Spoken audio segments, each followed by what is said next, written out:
In March, 36 teams started the season with a goal to make it to the USL Championship Final, and now it's down to 2. Real Monarchs, Louisville City, live from Louisville, Kentucky on ESPN2. It's the USL Championships, home away from home. Success in Louisville City, synonymous. And tonight they're in their element. A sold-out Kentucky crowd trying to cap a playoff run of last-second dramatics for their own kind of triple crown. In their way, Real Monarchs in search of a new coronation. Success leading them all the way to the precipice of a title. Distill it down to this. Tonight we mint a dynasty, or it's a new ascension to the throne in the USL Championship Final. Welcome everybody to the 2019 USL Championship Final. It took just 96 minutes to sell out Lynn Stadium for the third consecutive year. The final makes its way to Kentucky. Number 4 seed Louisville City and number 4 seed Real Monarchs. Jack Blake arrived mid-season a year ago, and the Monarchs captain, the perfect leader, wins over Orange County, Phoenix, and El Paso. Meanwhile, Luke Spencer, last year a player coach, he scored the game winner against Phoenix to help Louisville to a back-to-back title a year ago. Hello, everybody. We are so excited to bring this final to you with Devin Kerr and Tyler Terrence on the sideline, Mike Watts on hand. When you spend time in Louisville, Kentucky this week, all anybody's talking about is either three-peat or dynasty. That's the rarefied air they're in. Meanwhile, Real Monarchs, a team that hasn't had a lot of postseason success before. They're here now, Devin. What do you make of the matchup? Let's start with Louisville City. They are a relative who's who in the USL Championship, a team that is looking to become royalty and cement themselves with a three-peat. That's difficult to accomplish at any sport in this country. But to do it, they are going to have to take on the Real Monarchs, a team that coming into the playoffs is playing at the highest level of any team that has made it into postseason. So how are they going to do it? They're going to start with their big gun up top, Michael Chang. He is an electric, dynamic player who will be all over the field, going outside on the wings. He'll push up top. He stretches this game in so many different levels, but he's unselfish. He likes to open up space for everybody else. He'll allow the trailing runs to get in behind. He will be the instrumental piece to lead this team to victory. The Cuban has had a monster year for Real Monarchs out in Salt Lake City.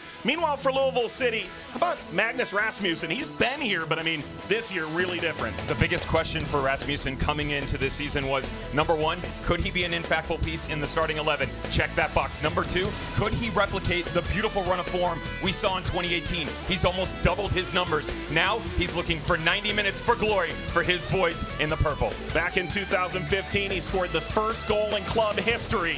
5 conference finals in 5 years. Another guy who's been around that block all 5 years, Niall McCabe with Tyler Terrence. Niall, this all started for you in a trial back in 2014. What does it mean to be contesting a third consecutive title since you're the only player to be left that's been here every single year? It means everything, you know. It's the way you play the game, you know. So to be able to do it, you know, once was fantastic, but to be able to do it 3 times, it's something that is very special to me. This Monarchs team, it's going to be the 4-3-back system that you face in the postseason. What kind of problems are they going to present to you guys? Yeah, it's another 3-back system, all different, to be fair, you know. So they pose different challenges. We've looked at some film and stuff like that, and it has been different to the last 2 that we've seen. So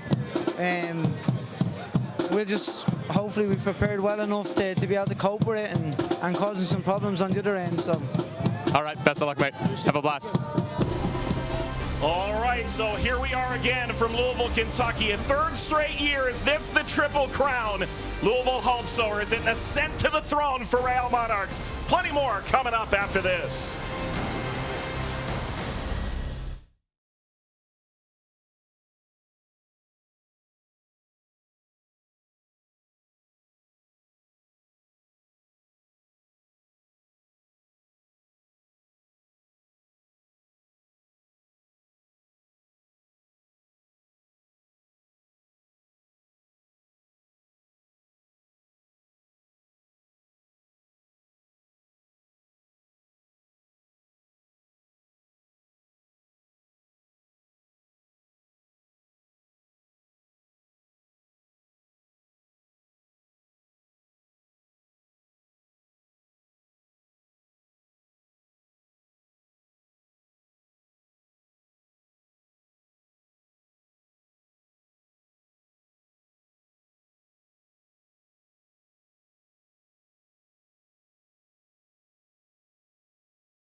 Welcome back to the 2019 USL Championship Final in Stadium in Louisville, Kentucky. These tickets didn't last long. It is a sellout again as Louisville City will open their new venue in the spring, but right now 7,000 plus packed in. Devin, you're walking out for a final. This crowd is going crazy. What could possibly be going through your mind right now? Watch out. Take a deep breath and hold on, because this is going to be a massively electric atmosphere, but utilize that in a positive nature. Try and calm your nerves a little bit. Remember, you got here for a reason, because you're able to replicate each and every time you step onto the pitch in a positive manner. Push that forth and go after the other opposition early. Timothy Ford, the referee, leading this group out. Real Monarchs in Louisville have precisely the same number of regular season wins over the last 3 years, 54. Only Phoenix Rising has more, but Phoenix has 2 trophies to show for it. 2 USL Cup final wins, now termed the USL Championship Final, while Real Monarchs won the 2017 regular season title. They're lining up at midfield, and kickoff is nearing in Kentucky. A gorgeous, if a little chilly night.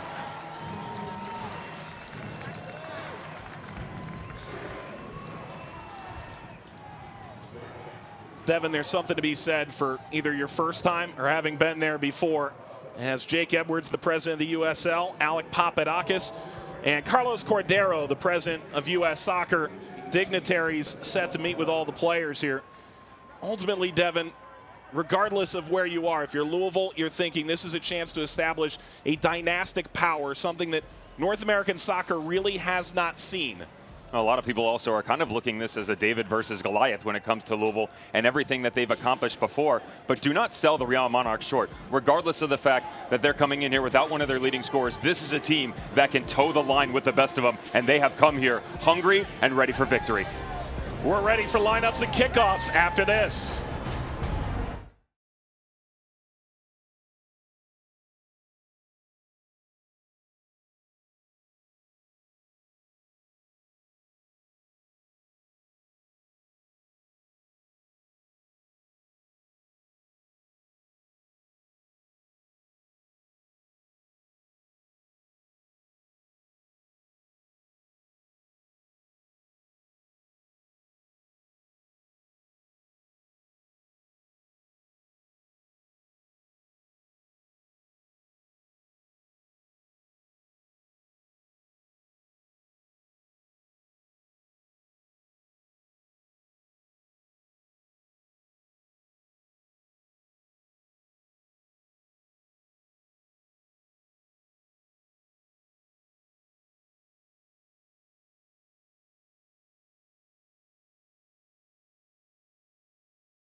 traveling supporters, 250 plus, making their way from Salt Lake City to Lynn Stadium in Louisville. Now I said Lynn Stadium, not Lynn Family Stadium.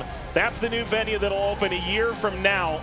This holds about 7,000. That holds, Devin, about 13,000. Brad Estes, the president of Louisville City, took us through here. It's incredible. You and I were chatting about how impressive it's been for this Louisville squad, how they've had to reinvent themselves. Let's just build something from scratch in this beautiful venue. You and I had the opportunity to tour it earlier today. This is state-of-the-art, start to finish. And this dynasty might continue for a while with a stadium like that. I think that's the biggest thing people have to take notice. I referred to this in the open, how in American sports, it is so difficult to replicate success. Look at that, MLS, it's never happened. The NFL in modern era, it's never happened. Yes, we've seen it in some of the top major fives, but this is the time now where you put yourselves in the talking points. They talk about culture in this country and how it's growing. This is the exact representation of what we're talking about. Let's take a look at the starting lineups for this final. We begin with Louisville City. They don't make any changes from their thrilling win against Indy 11 last time out. If it's not broken, don't fix it. Why not? And Oscar Jimenez has been beautiful on that left-hand side. They finally got him back into top form. Once they got everybody healthy, Pat McMahon has stepped it up as well. Proper balance on the right and the left. Openo and Ownby, they are going to have to stretch this back three and figure out a way to push the pace. Now, what about the opposition? What are the Real Monarchs going to bring to the table? Spoiler alert, no Douglas Martinez. He was suspended for an issue that happened with El Paso Locomotive in the conference final. Tyler Terrence will dive deeper into that. Michael Chang, Kyle Coffey. Kyle Coffey very disciplined. Do not sleep on him. He can take this game over. Let's hear from Tyler now.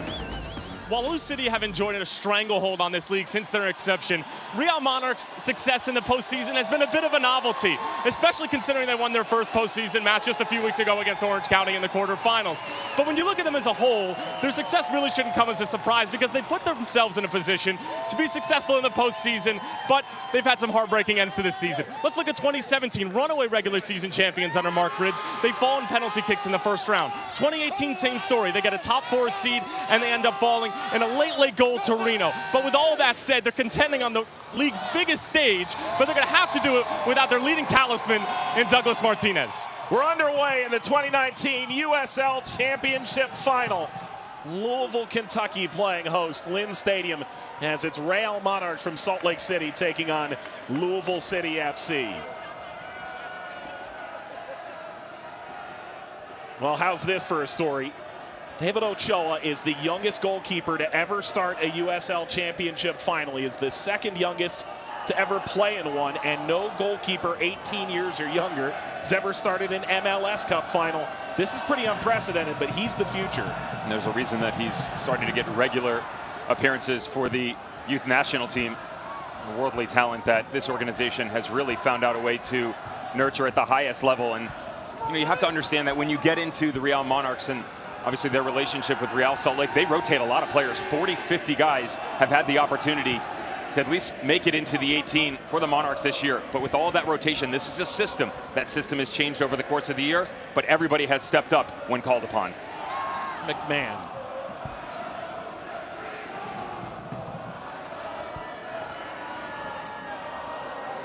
Paco Craig named to the All-League team for a third consecutive year. And now Tosh, number 4 in pursuit of his 4th USL Championship crown. Won it in Rochester and now twice with Louisville.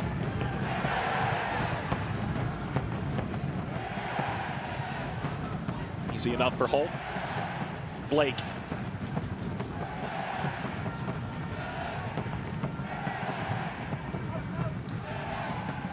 Plua.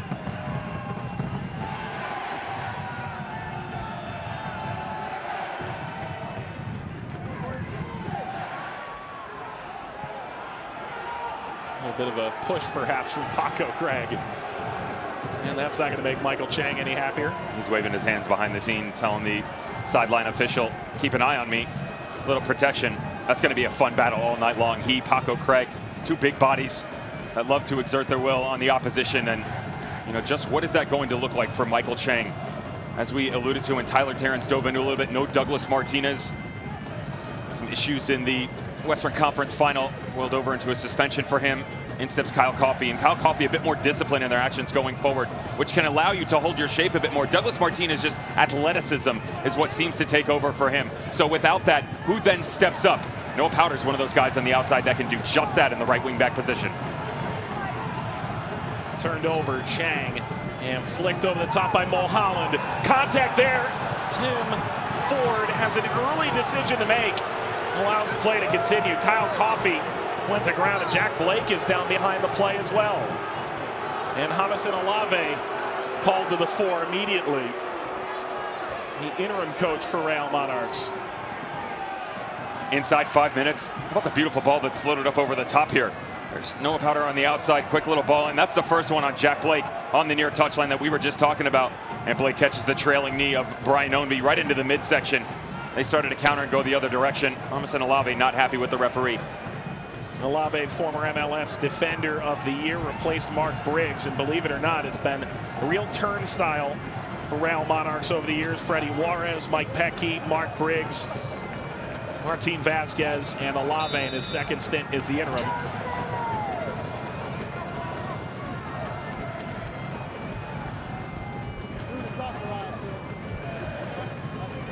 Brought down by Chang.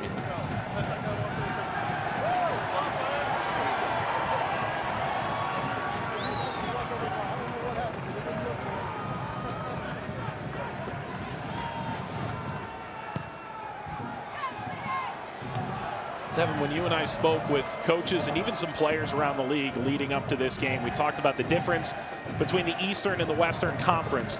There is no interleague play in the USL Championship. If you're on one side, you stay on one side. It sounded like the biggest thing is how much time you have on the ball. The way the Monarchs are buzzing right now, they look like an Eastern Conference team. John Hackworth was a big proponent of that argument, wasn't he? Watching the Western Conference Finals saying, man, look at all this space these guys get to have to knock the ball back and forth, have a little fun. Higher pressure seems to come when you come into the Eastern Conference. A lot of pressure going on immediately from Lou City on one end, Real Monarchs on the other end as well. You have to also realize that opening 10, 15 minutes, there are a lot of nerves that play right now for these guys. They're just going to try and calm themselves down a little bit and get back into the shape and the momentum that got them here. Ownby ahead for McCabe, crowd to their feet. McCabe, ball in front, in! The earliest goal in the history of the final, it's Rasmussen!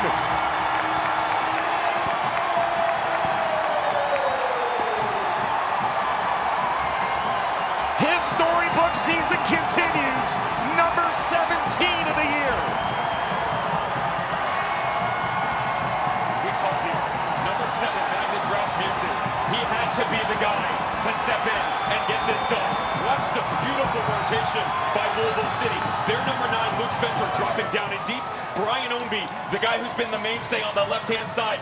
Quick little rotation in, and then one of your attacking midfielders, and Niall McCabe, branches the run all the way out, and you find Rasmussen in the middle of the field.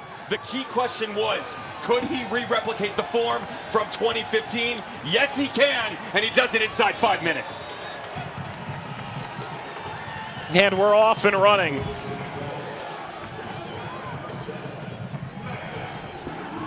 Taken away by Ownby. And right now, if you're Real Monarchs, you can't afford to wobble. You have to find a way to keep your mentality right. That's something Jamison Olave praised all season.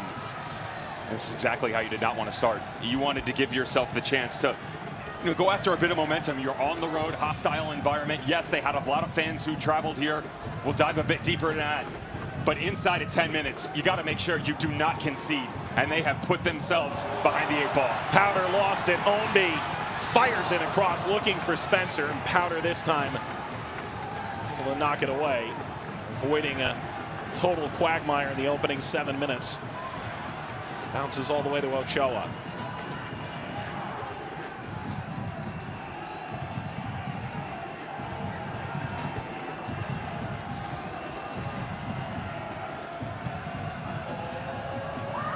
Monarchs haven't spent a lot of time playing from behind, although they did come back in both the Phoenix and El Paso Western semifinal and final, respectively. They flat out dominated Orange County in the opening round. A red card for Orange County sealed their fate. I think it's really easy to look at the statistics and the red card and say, oh, they were down to 10 men. They were running that game from start to finish anyway. With all due respect to Orange County, and again, this is a team, they changed their system a little bit. With all the changes where different head coaches couple rotation and staff players in and out. They have found a way to find that positive form, and how were they able to do it? This is a team all year that sat in a 4-2-3-1. 2 sitting guys holding in the middle, and then they went to Reno. They switched everything up, went into a wingback system. You start to get guys like Tate Schmidt and Noah Powder more involved, but it's the discipline where they can rotate in to a flat back four. They're actually doing it right now. Tate Schmidt will press himself back in on one side. Noah Powder will actually pinch on the other. So it can create 4, they can drop into 5, but the explosion going the other direction is what they're looking for. Rasmussen, the early goal scorer. 6th minute of play. That is 12 minutes faster than any of the previous 8 USL Championship finals. Wow, look at this ball over the top. Flicked! Wide. We almost saw magic. And Antoine Hopino almost ignited Lynn Stadium. Got to keep an eye on the far side if you're Kalen Ryden. The discipline that we just talked about escapes them a little bit here with Antoine Hopino tucking himself inside. That's what you're going to see from Lou City. A lot of rotation. It happened on the goal. Brian Ownby comes in. Niall McCabe went out. Antoine Hopino, the same thing. Nice little diag to get in between those 2 center backs.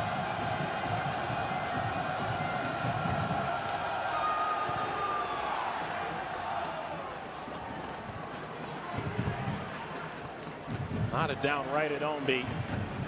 Oscar Jimenez, whose family is watching out in the state of Washington on ESPN Deportes. The beginning of a new 3-year deal between the USL and ESPN. Be a bunch of games on Deportes a year from now.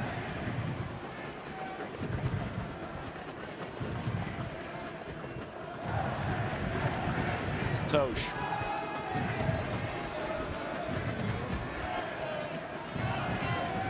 Taken away, and Mulholland drives it forward.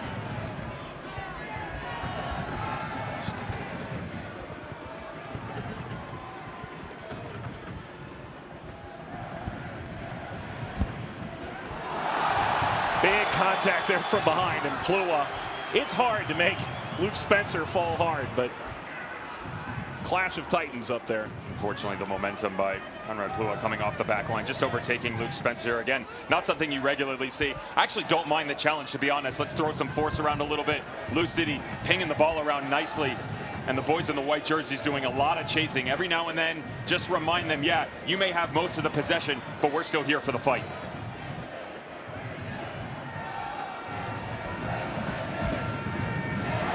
Ball deflected back, Spencer in pursuit. Flicked away, comes out to Rasmussen, plays on to McCabe, and now Spencer! Deflected down, still alive, Plua in pursuit. So too is Tate Schmidt. Corner Louisville. And right now, Real Monarchs look outclassed. Look at everybody. It's just their ability to step into uncomfortable zones for the Real Monarchs, and they have to account for so many different runners. Once again, that front 3 of Ownby, Spencer, Hopino causing problems because they have such an awareness of where they should be and where they can go. It's really turning into 5. Speedy Williams holding form and allowing the other 2 boys in the middle to have a little fun up top. Timothy Ford runs over to check on this. This is his first final as the referee.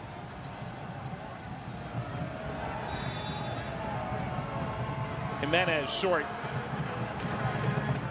McCabe drives ahead toward Craig.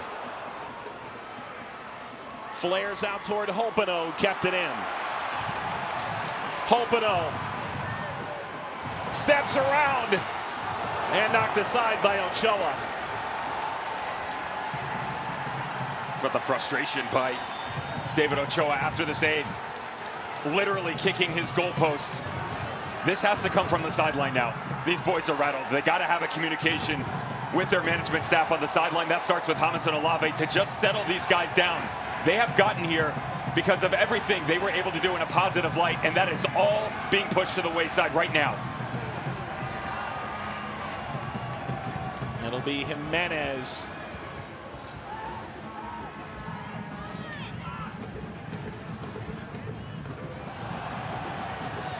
Opino taking off the ball, throw for Real Monarchs.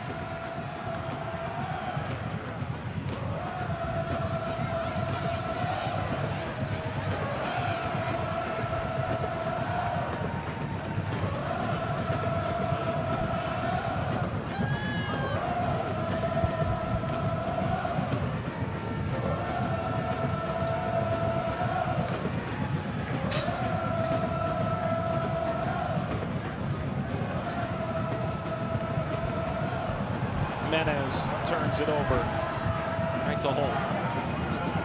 On to Chang. Pushed by Craig. He's racing back, and Kyle Coffey outraced by Tosh.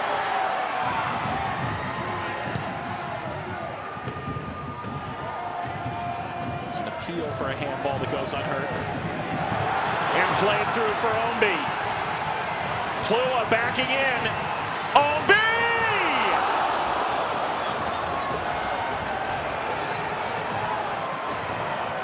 This is where you have to be careful with Brian Ownby.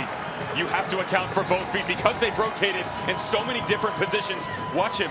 Little step into the right side, then quickly to the left. Loves the acceleration, change of pace, change of direction. Keeps the center back honest. And Conrad Klua just gets caught a little flat-footed. Can't stick it inside that far post. Ownby has dealt with injuries this year, including a bit of a hamstring before the Pittsburgh game in the Eastern Conference semifinal. For all the great success Louisville's had at home in playoff runs, they had to go on the road the last two rounds, away to Pittsburgh, away to Indy, and tagged each with their first home loss. Won't be a major factor against the Riverhounds. Corner for Menez. We've seen this before. McCabe floats, ball got through. Opino. Williams, the Jamaican star in the making.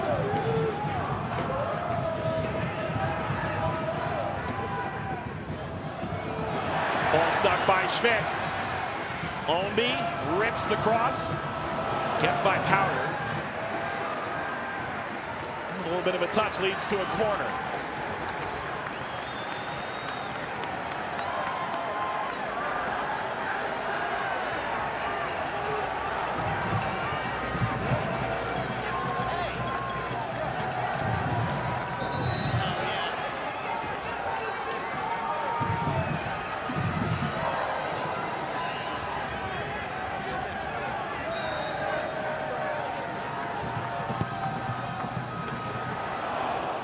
Ownby off the volley, taken by Spencer and lobbed away. The Monarchs taking an avalanche of offense right now from Louisville City. Luke Spencer's going to see this one on tape after the match, positive or negative, and wish he would hit it first time. Did not need two touches in traffic there.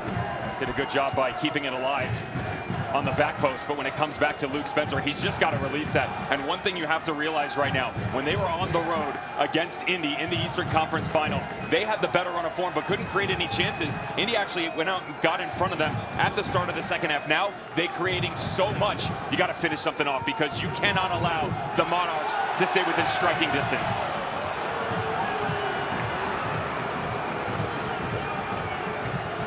Let's go down to Tyler Terrence on the sideline.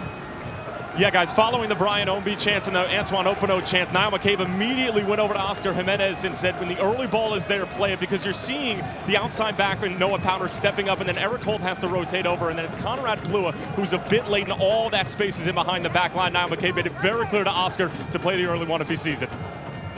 I'm spot on there with Tyler, and the thing that you have to account for here is as Noah Powder steps up, he is the one, when you compare him to James Moberg, that was one of the key questions. Who was going to play in this right wing back position? Noah Powder comes at 21 years of age. His athletic ability off the charts, but the discipline has to be there. So if he steps or someone behind him steps with the runner, there's going to be space to open up. That's where the rotation has to come in. Ownby on the move again, just behind Spencer. Powder wearing 53 in Monarch white, pressuring through on Paco Craig.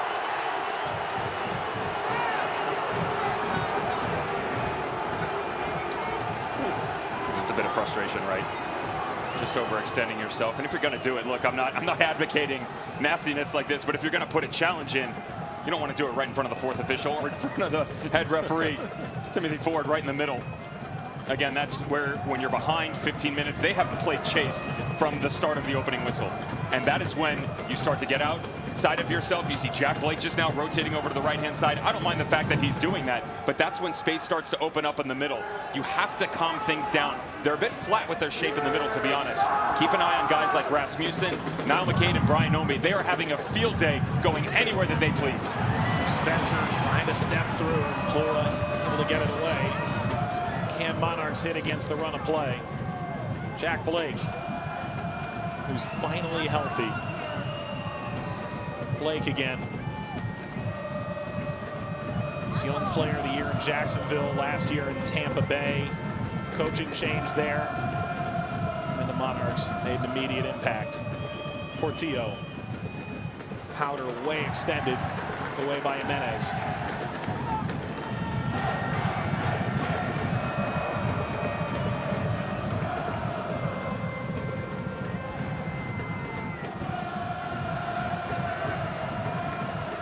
One of those ones that we were talking about. Ball comes up over the top, and the nerves just overtaking you once again. Eric Holt, seems like all season long, has been so consistent. Put that ball down for Noah Powder, and they quickly go the other direction. But they give it right back. Possession off the charts for Lou City right now. And it's great that you can go up and win a 50-50, but that second and third ball has got to be better. Even from challenges like this by Michael Chang, whether you agree with the ref or not, as he actually overextends himself. Referee blows the whistle here. Chantosh just stuck in a little bit. Trailing leg is what gets him in trouble here, because he actually could have turned around, had a nice little pivot, but instead leaves that foot out, felt like he was beaten.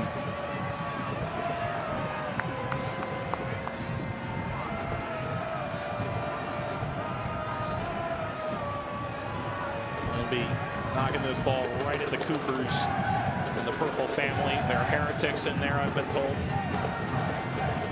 I'm looking for Kyle Coffey. I'm looking for Eric Holt. Kalen Ryden, both of those guys scored in the conference final. Use that big body to your advantage. Set piece driven forward, skied by Williams, down by Ryden. Ripped away from Pula, out to Blake. Who lobs forward. There's Williams, Holt, Blake.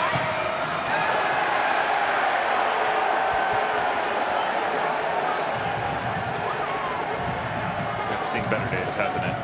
This is much better, though. The first ball, not the greatest knocked in. You got to give your guys a chance to go after it. But the second, the third, the fourth, the relentless pressure that you're seeing out of Lou City finally starting to poke its head out just a little bit on the set piece by the Monarchs. Hubbard, who, like his counterpart on the other end, Ochoa, the youngest player in the 18 for his side, 25 years old.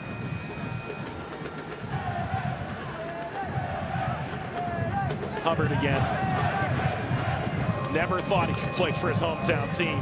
He was at Trinity High School. He was Kentucky Gatorade Player of the Year. This team didn't exist yet. Went on to Notre Dame. Started this year as the number 3. Due to injury, found his way into the lineup. And the rest, they say, is history. McMahon.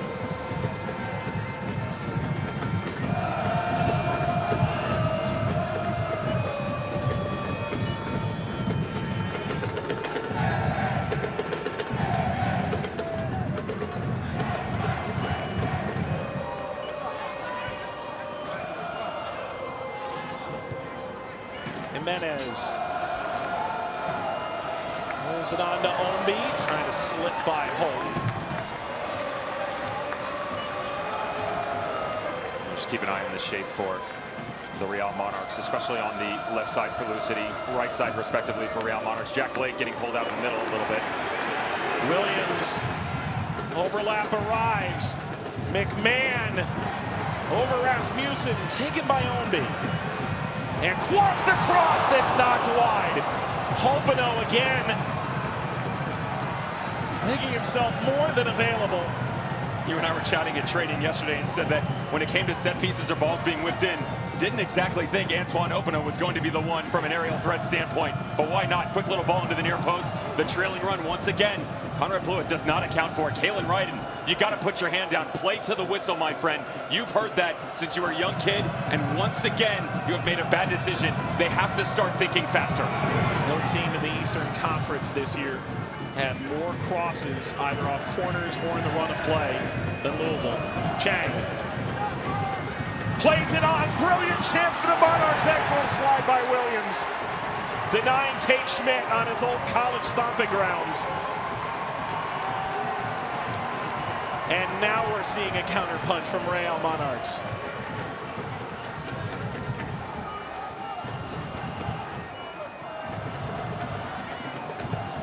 Taken down by Coffey.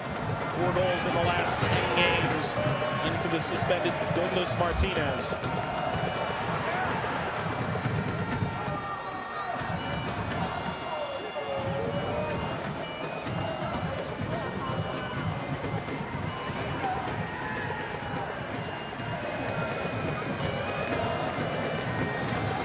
Hubbard, heavy touch.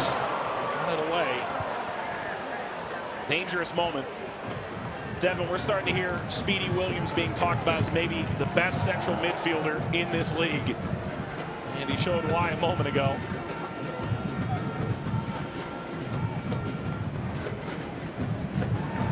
You think about Jamaica's midfield of the future, it's very possible they're all playing in the USL Championship right now.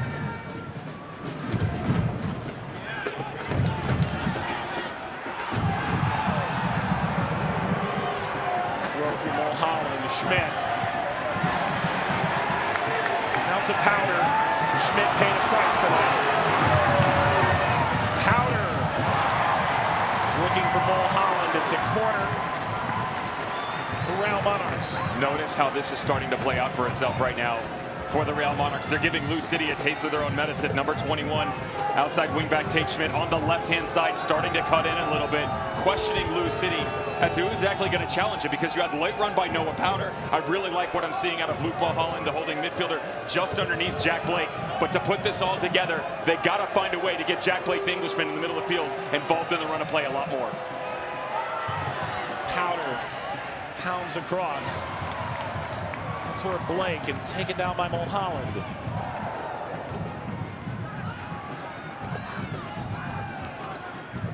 Powder for Blake, who settles, and a shot sneaks in!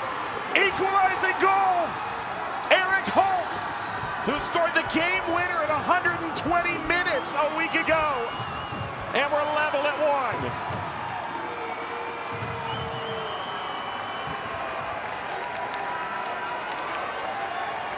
As a defender, the last thing that you're going to think you're seeing is Eric Holt coming off the top of the 18, putting this one in the back of the net, because they're expecting this ball to be floated in and allow him to run onto it. Instead, you leave a late runner just outside the top of the box. That's where the likes of Luke Spencer, Brian Ownby, whoever's got the trailing run within that zonal marking system has to step up. A lot of bodies looking at each other, mystified as to who was supposed to step in. Eric Holt makes them pay. The Wasatch Legion loves it. The jumbo jet of 140 plus made their way out. This place just went silent. Drums start to finish, opening 20-25 minutes. Beautiful rhythm musically coming out of the supporters groups, and just like that, it has gone absolutely dormant acoustically. Ownby trying to get by Eric Holt. Eric Holt has played here before. It was the 2016 NCAA tournament with UCLA. The guy who plays with him now, Tate Schmidt, scored the game winner for the Cardinals in that game. On that UCLA roster, Dunlody, Ewell, and Cannon, among others. That's a Bruins team for the ages. Let's go down to Tyler Terrence, who's between the benches. Well, Eric Holt is one of the few players on the field who's not wearing any sort of undergarment in terms of keeping warm. That's because he's gotten acclimated to this environment a little bit. He came over from San Diego. He's a California guy through and through, and his first week or so in Salt Lake City, getting acclimated to the weather, he would just sit outside in the snow in shorts and a t-shirt. His teammates thought he was a bit crazy, but clearly it's working. Came out of the Casa Grande Academy, which has been fruitful for Real Salt Lake's organization. Came out of San Diego. Speaking of San Diego, they've got a new USL Championship club, and Landon Donovan's in attendance today. Be on at halftime to chat a bit about that. But Eric Holt coming up with a special moment there for Real Monarchs. There's convergence here.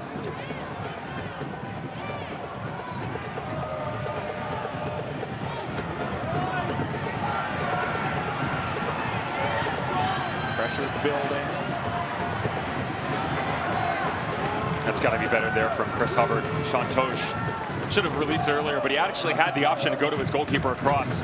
Got to start with direction from the back line moving forward. Chris Hubbard asked for that ball. You have an outlet pass going the other direction. You can play off of each other. Nice little high press for the Monarchs right now.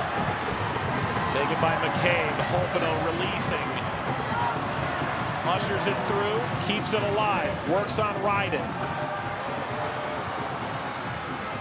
And Hopino overrun. We've got a goal kick. Initially it looked pretty interesting. Let's go down to Tyler Terrence. Well, Anton Hopino is a guy who John Hackworth brought in the middle of the season, a straight-up trade for Lucky M. Kosana, and that's because John Hackworth and Antoine Hopino go all the way back to when John Hackworth was in charge of the Philadelphia Union. He actually went to go see Antoine Hopino play when he was just a few miles up the road playing at Princeton University, and he just always loved his engine, his motor, and of course his technical ability on the field and his ability to finish. Devin, one thing that stood out to me, he scored a game winner late in the regular season. He walks into the locker room and tells everybody, hey, I know I stunk out there, but I still had the game winner. He's got confidence. Well, we all have those nights, you know. It's just, can you pick yourself up? Easy. Now you're just giving away my secrets, right? Everybody starts turning ahead the other direction. But can you pick yourself up? And more importantly, can you find a way to get your teammates to rally around you? Monarchs are actually spinning it off and taking most of the momentum right now. Dangerous back pass. Michael Chang. Schmidt on the first time. And McCabe drives it away. Don't miss out on any USL action in 2020. The championship celebrates its 10th season. League One begins its second. New clubs, new stars, new stadiums. 2020 season can't miss for any soccer fan. You can catch select matches on the ESPN family of networks. Of course, follow all season long on ESPN+. Jimenez slides down under the challenge of Blake. Noah Powder's got to be cleaner on the ball. Quick little giveaway. Lovely little step by Oscar Jimenez. Jack Blake knows what he's doing. It's a professional foul through and through. A guy who's succeeded at so many different levels, recognizes that the shape isn't there. There's space to be had. Just breaks him down. Don't mind it at all. Devin, 30 minutes in, this was hardly inconceivable that we would have a good game. We hadn't had 2 goals in a final in the last 2 years. So we're already in uncharted territory. How about the ebb and flow, right? Home squad coming out immediately, going after the Monarchs, and it took them quite a bit of time to get into it, to be honest. But I said to you, you cannot let them lay around, giving chance after chance and not finishing it off. Real Monarchs finally getting back into the score sheet. More importantly, they're starting to dance on the ball a little bit here. Now, Lou City still having the better run of possession, but what they're doing with the change of shape and possession, they're starting to move Jack Blake out a little bit more. Noah Powder and he are connecting with each other, but Mulholland and Portillo still sitting flat in the middle, not necessarily jumping into the final third, allowing the boys up top to do that. Ball for Spencer, he's shielded off by Holt. Tyler, you're between the benches. What are you hearing? I talked to both coaches actually right before the Eric Holt goal, and starting with Louisville City, they just didn't want to get complacent. They love the way that they were moving the ball, but the technical staff said we can't find ourselves getting complacent and taking our foot off the gas. As far as the Real Monarchs are concerned, they just wanted to keep absorbing pressure. They knew it was going to be like that with Louisville at home, but keeping the ball was what they were stressing the most and being able to take themselves into the game that way. You spin off of that, Mike. 18 minutes into this match. The possession battle, 71% for Louisville City. And Louisville City isn't a team that necessarily takes over that on a regular basis when you look at some of the matchups they've had in the past. But could they continue that form? No, that's stepped away. Monarchs starting to get back in here. And that's what the Monarchs need. They're a team that have only sat a few times this year. One of them is actually the last regular season game that they played when they were against Phoenix Rising. Fresno had already knocked them off their perch of the 20-match win streak, but the Real Monarchs went into Casino Arizona Field. They sat 4 in the back. They would actually drop 5 at times down into the middle, stay very compressed, and explode going the other way. When you rotate into 3 right now, they are asking a lot more offensively out of their wingbacks, but more importantly, the shape in the middle. You need Jack Blake, Justin Portillo, Luke Mulholland, and all of those guys have been responsible for allowing them to explode going forward. They were just missing that in the opening 15 minutes or so.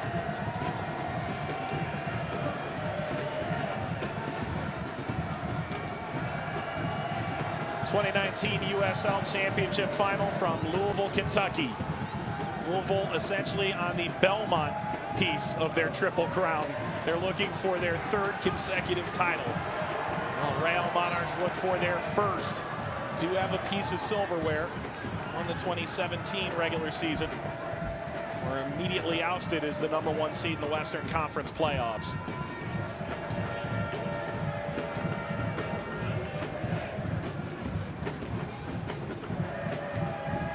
The 9th final in the USL Championship's modern era has already included the earliest goal scored in this game. Louisville waited till over the hour mark in the last 2 efforts. Luke Spencer, Cameron Lancaster scoring in the last 2 seasons. Rasmussen.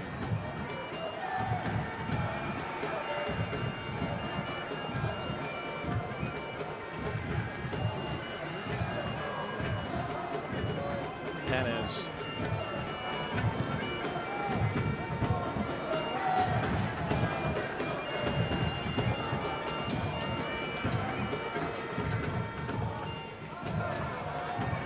Coming up at halftime, we'll look back at an amazing 2019 USL campaign. Tyler Terrence will sit down with USL President Jake Edwards. US Soccer star Landon Donovan just floated out the back. Devin and I will break down the first half as well. It's all coming up here at halftime.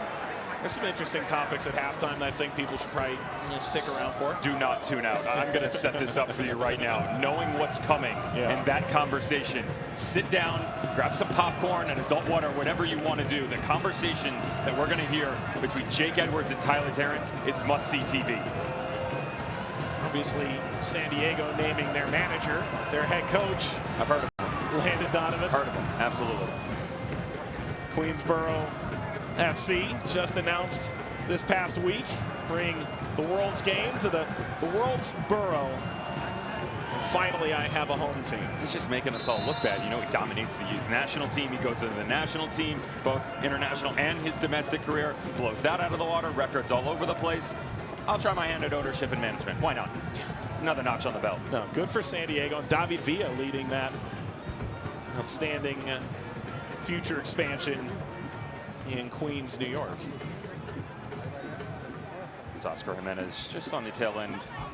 The matchup with Noah Powder once again. You know, Devin, when I spoke with him yesterday, what came out that was most interesting to me, he was named Defensive Player of the Year finalist.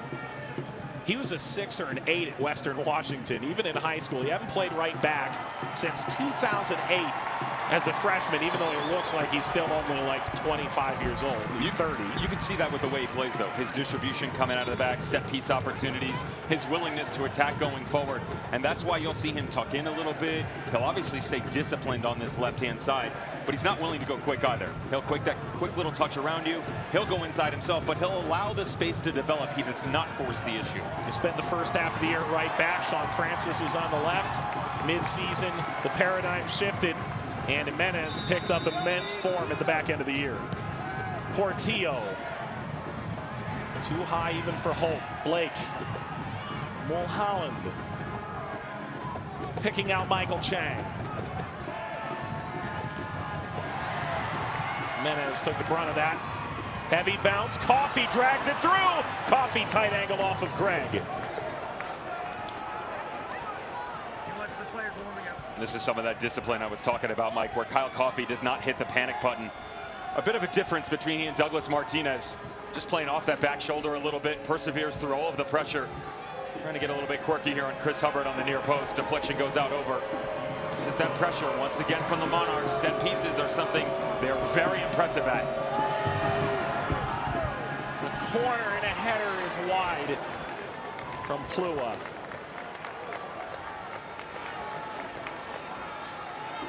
I'm not saying anything negative about the last few finals, Devin, but this has had so much pace, energy. You hear John Hackworth leading into this. He goes, we're going to have to feel each other out a little bit. I haven't seen any of that. They came out throwing haymakers, didn't they? Yeah. Swinging right at each other. There is no movement around whatsoever in terms of little jabs. Uppercuts galore, trying to find that fatal blow. It's going to take quite some time to get us there, but both these teams willing to take a bit of chances right now. I've liked the way that the Monarchs have started to respond here. This is still a fun matchup for me when Jack Blake rotates back out. Where does the evolution for Louisville City come from as Brian Obi continues on this left-hand side here? Can you start to push this ball back in? When Jack Blake pulls himself out, there is space to be had in the middle of the field. And I'd like to see a bit more out of Niall McCabe on the ball right now. And Magnus Rasmussen, they were dominating possession, creating so many chances the opening 15 minutes just because of that. Williams. Ownby slides down, and the first to it is Plua.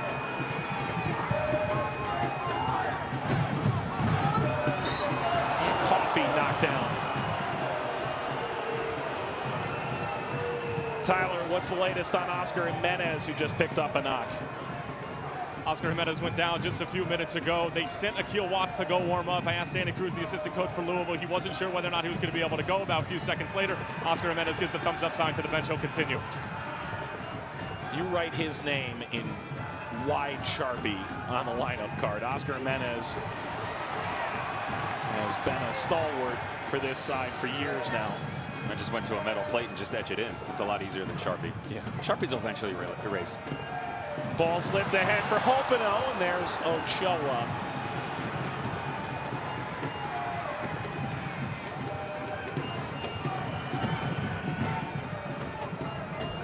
Around 8 minutes left in the game. Now to Jimenez. Williams, who won it all with Red Bull 2 in 16, has won it in 17 and 18. He's looking for his 4th straight cup. Floated ahead, Holt runs it away from Spencer. And a throw for McMahon. He signed with John Hart's FC Cincinnati. And it was after the USL Cup final, as it was called then in 2017. The day after, the morning after, I heard it was 8 a.m. that McMahon met with James O'Connor, then the coach, about coming down to Louisville. John Hart's now with Greenville Triumph, having a phenomenal year, went to the League One final. McMahon has settled this back line.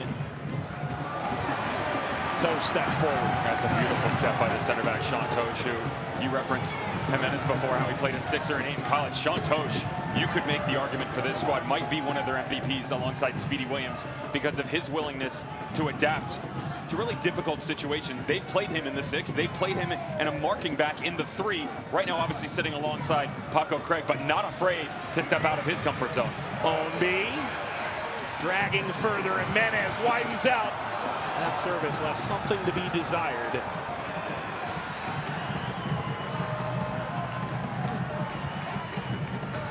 A pernicious effort in the end. It's becoming a bit predictable in their actions, to be honest. I really liked the guessing game they were playing with the Monarchs at the start of this match, where so much rotation by so many different players. Antoine Opino and Brian Ownby staying on their respective sides, but not afraid to just tuck themselves in a little bit, compact that back 3, and then allow guys like Niall McCabe, Jimenez, or Rasmussen to step up and challenge that secondary line in behind Justin Portillo and those center backs. They've started to step away from that a little bit here, and that's fine. So then which direction do you start to head now? I'd like to see a bit more balance out of the right side of the back line, to be honest, because everything is being fed through Oscar Jimenez, and you can start to see the rotation back over, but they are not getting enough of Opino on the ball because they're not getting enough of Pat McMahon on the ball. Opino dragging through, and Ochoa flares his arms out.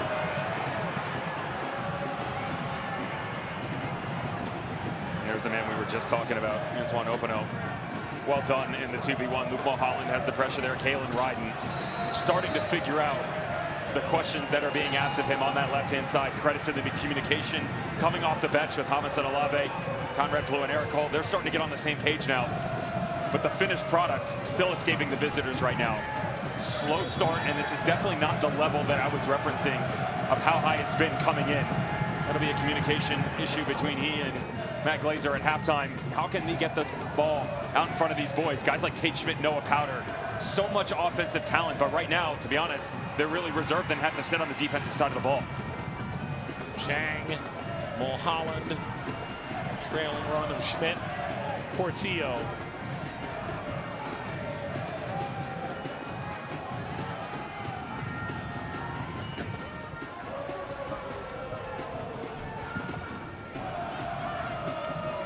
Groove Machine plays the drums, and the bagpipes continue to flow in Louisville. Sellout crowd of 7,000 plus. Coffee goes into the back of Paco Craig.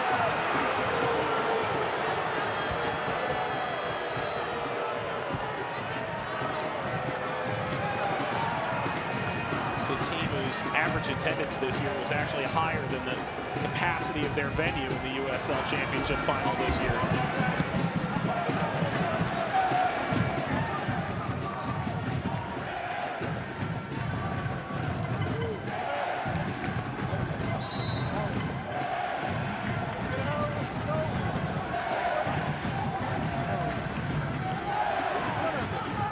Terrific play by Chang. And Chang on the other end. Runners joining. Chang. Jimenez with a massive intervention. It's a long stretch that we talked about where Michael Chang will stretch this back line. He's actually waiting for a trailing run to cut back across the 6. Notice that that's not going to happen. Kyle Coffey had actually reserved himself on the far post. There's the look we're talking about. And they both run off of each other, so he's got to do the job himself. Beautiful little cut inside, but Jimenez closes down the space so appropriately. And there's Justin Portillo, came in from Charleston Battery. Dan Egner, the general manager, had looked after him for a while. Portillo. Powder lashes from distance. That was going to slip inside the post, and Hubbard parries it aside. Mike, you were talking about Chris Hubbard, local boy doing good, goes away, goes to Notre Dame. I talked to his high school coach, Dale Helfrich, and he said he is MLS quality, caliber goalkeeper. That is exactly why. Momentum starting to shift to his right, gets down low to the left. That was headed for the back of the net. That was off for a cycle ball this time. It'll come out to Powder again. I'm sure they won't give him the room. Portillo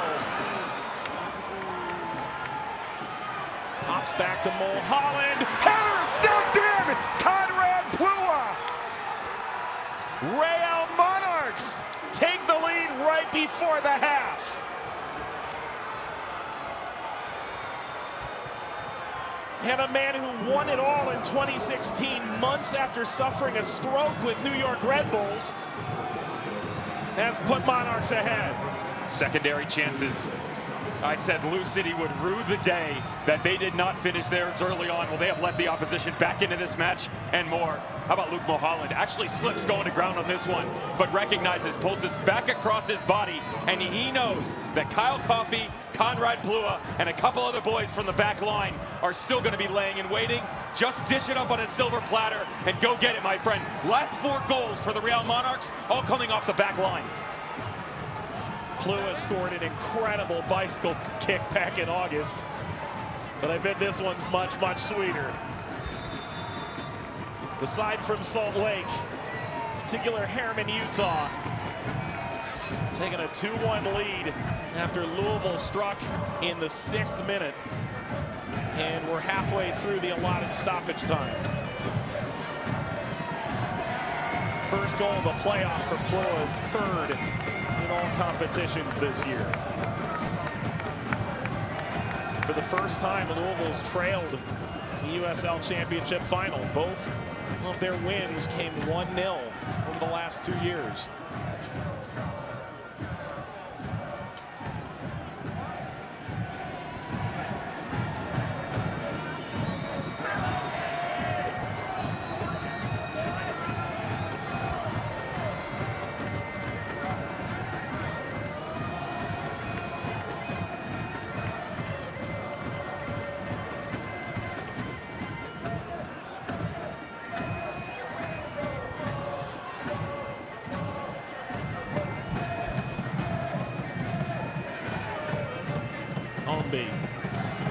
Mulholland is there.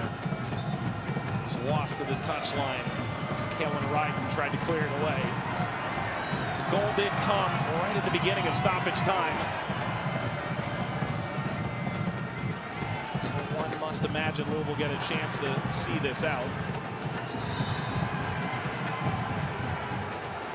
The referee chasing in to make sure No boondoggle to handle for the disciplinary committee next week.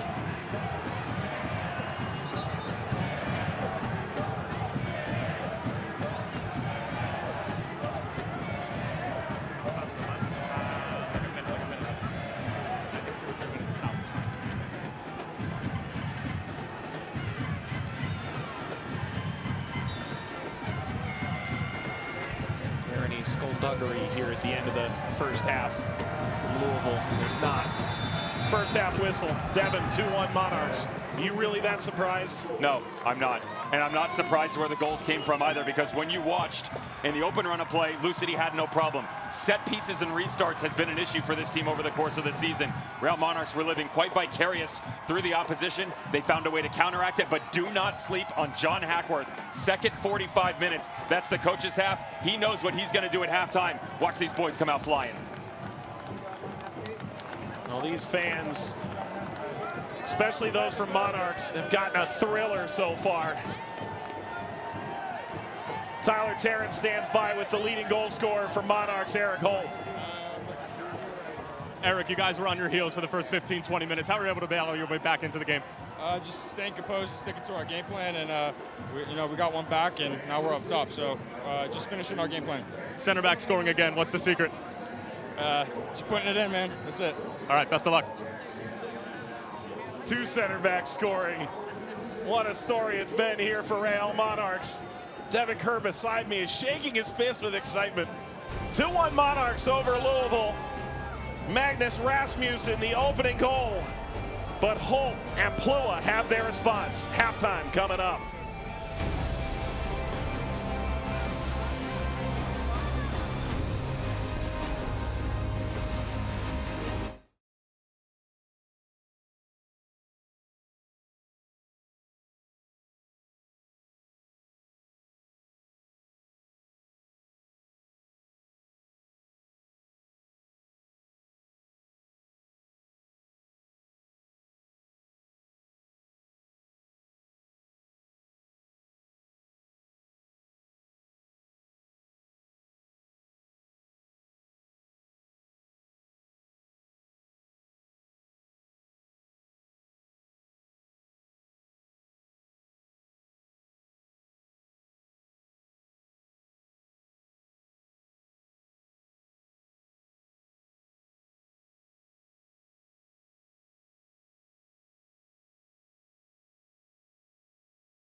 Welcome back to the USL Championship Final here on ESPN2. We have a great one on hand here at Lynn Stadium in fantastic Louisville, Kentucky. Before we go any further, let's take a look at some of the best moments from the 2019 USL Championship campaign. Payne. Asante will run at Gidic. Asante puts it into the box. It's in. Johnson brings it down. The equalizer for Jason Johnson. Phoenix Rising. Junior Fleming puts it in for Adam John. And just like that, we are tied again.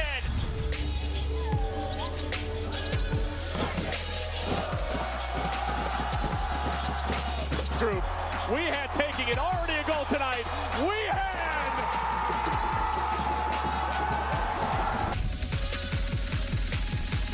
Black stays down, back across, solo! Nice in the final third. Moves up for John on the first time! For Phoenix Rising, it's the most stunning streak in American soccer history. 20 straight wins. Liberty with big!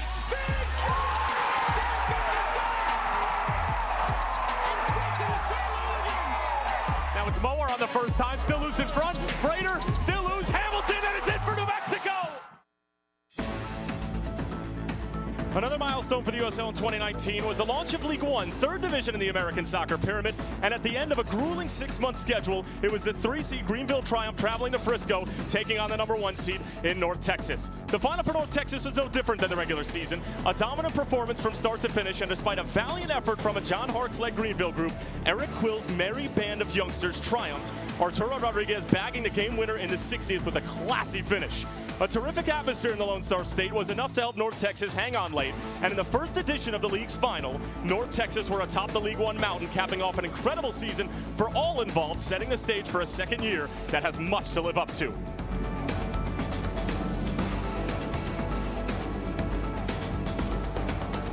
There was so much to be excited about for the USL this season in 2019, and how about the 10th anniversary coming up in 2020, and of course the renewal with ESPN and United Soccer League. As all games on ESPN networks, we're going to have 19 in a linear fashion. That's almost tripling from this past year, and of course we're going to have ESPN Deportes as well. And how about the USL Academy and all that's going to go on with that. Tyler Terrence here, pitch side with two very special guests. We have President of the United Soccer League, Jake Edwards, and of course, U.S. Men's National Team star Landon Donovan. Gentlemen, first of all, thank you so much for joining us here at halftime in Lynn Stadium. Jake, I'll start with you. 2019, why was it different than every other year? It seems like every single year the USL is growing tenfold. Yeah, this season was without doubt our biggest and most impactful season. You know, we began the season with 7 new expansion teams coming into the championship. We also launched another professional league, another division underneath the championship called USL League One, and we started that with 10 new teams, and we're going to expand that to 12 teams next year. This year we also have been working with our players and all of our clubs on our new collective bargaining agreement, the first in our league's history. And as you said, we were extended our partnership with our great friends at ESPN for a further 3 years. So it's been a fantastic season, and we're looking forward to what's to come. And that starts with a couple of great announcements of new teams coming in, with Queensborough FC, with a Spanish World Cup winner, soccer legend David Villa, as part of that group, and another team in San Diego with another soccer legend sitting next to me as part of that group. All right, so if we're going to talk San Diego, we might as well go to Landon now. Landon, why should people be excited about San Diego coming into the USL Championship? It's a pretty special place. I moved there 4 years ago with my wife. I've raised my family there. It's the 8th biggest market in the country. As you see, I'm wearing a scarf and a beanie. I've never done that in San Diego, so little recruiting there. But it's a fantastic market that's been underserved in the soccer community for a long time, and thankfully USL Championship have awarded us the opportunity to put smiles on people's faces and finally bring professional soccer to San Diego. Excellent. Jake, now I'm going to turn to you for a second. USL League One had a terrific first year. USL Championship is flying. Big buzz phrase that's going around American soccer pyramid right now is promotion relegation. Where does the USL see that going forward? Is that on your mind? Yes is a short answer. You know, I think we think it's compelling. It'll be compelling for our league. It could be compelling for our clubs, our partners, and certainly our supporters. There are a few steps to be taken, you know, but every time we take a step, we get a bit closer. So, yes, maybe. Can I just say, as a fan, I love the idea. As a coach, I hate the idea. But I do think if done the right way, it would be awesome for our fans to have that here in America. Right. Absolutely, gentlemen. Thank you so much. Folks, when we come back, Devin Kerr, Mike Watts are going to break down the second half. Don't go anywhere.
This copyrighted telecast of the United Soccer League Championship cannot be retransmitted, rebroadcast, or reproduced without the expressed written consent of the United Soccer League Championship.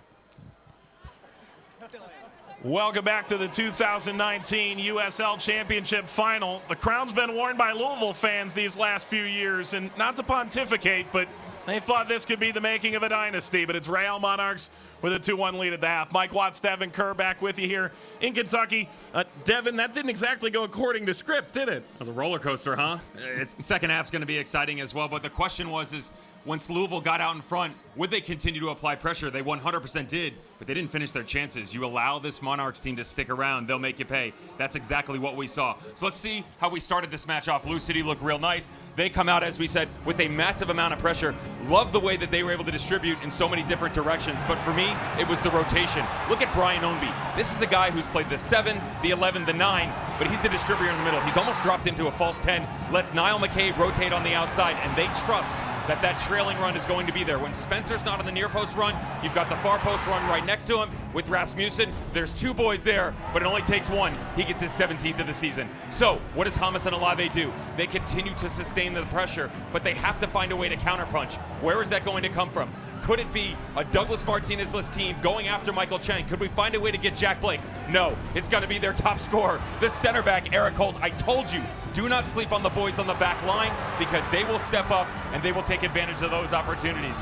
That was the key turning point right there because it wasn't just set pieces. 3rd, 4th, 5th chance opportunities are what plagued Blue City all season long. That's where they get bit by the same bug on the second goal. Watch Luke Mulholland. He knows he's got to watch the offside line. Watch this ball floated in. Beautifully done by Blua. He just steps right in between Paco Craig. You got to challenge this ball. Chris Hubbard comes off the line. I don't mind it, but the communication is not appropriate. Blua puts it in the back of the net. Monarchs out in front by 1. Opening goal in the 6th minute, and responses in the 25th and the 45th. Sets up an amazing second half here in Louisville. Don't go anywhere. Players making their way back out now.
downtown Louisville, and that trophy has been here for the last 2 years. Is it about to take a westward trip to Salt Lake City?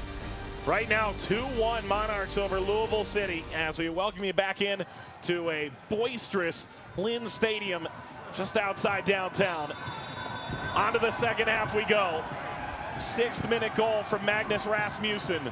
Holt and Plua in the 25th and the 45th to level it and give Monarchs the lead before the half. Bouncing down to Chang. Tate Schmidt. Chang on the move. One of a handful of players who defected from Cuba and found a home in Charleston. They brought him in to be one of the better players in this league, and Michael Chang has most certainly done that this year. Hubbard. Well, the fans love it when the train pulls by. There are tracks just outside the venue here. Ball lobbed forward.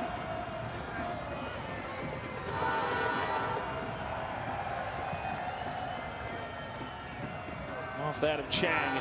There's a run on the outside. Blake able to find Coffee.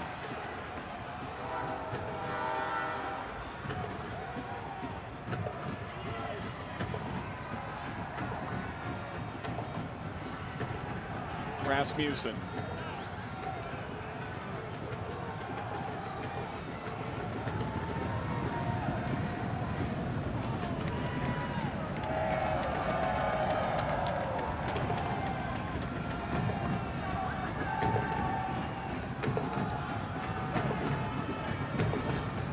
Mike Watts, Devin Kerr, Tyler Terrence, the USL Championship final in 2019.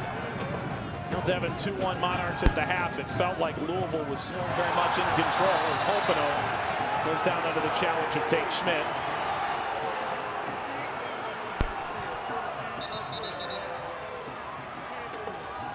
And a quick restart to come from Louisville after this foul.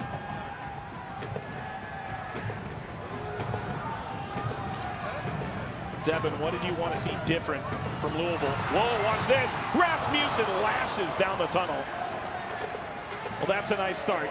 And they've come out and controlled a bit of the ball here to start the second half. That's the intensity that we saw at the start of the opening 45 minutes, and that's what you want to see first and foremost, as this is actually a rough little challenge put on Brian Obi on the far side. Timothy Ford, our head referee, lets the advantage play on for Rasmussen. That lovely left foot of his. So many times this year, we've seen it hit the back of the net. 17 goals, and coming in, everybody talks about Douglas Martinez, what was the Real Monarchs going to be able to do with him and how their leading goal scorer was gone. He's put 17 goals in the back of the net. I played a little joke. I said I don't share my boards a lot, but I showed it a couple days ago. Could he replicate the 8-goal, 5-assist performances that he put in from 2015? We said he's done that and more, but it's the manner in which he's done, because it's set-piece opportunities, aerial threats, and then the tiny little misdirection coming off a back post run that gets his boys out in front. They got a little bit of work to do now, though. Spencer on the move. 2 big bodies getting after it. Holt. Spencer's cut back, taken away, and Powder pings it to the touchline.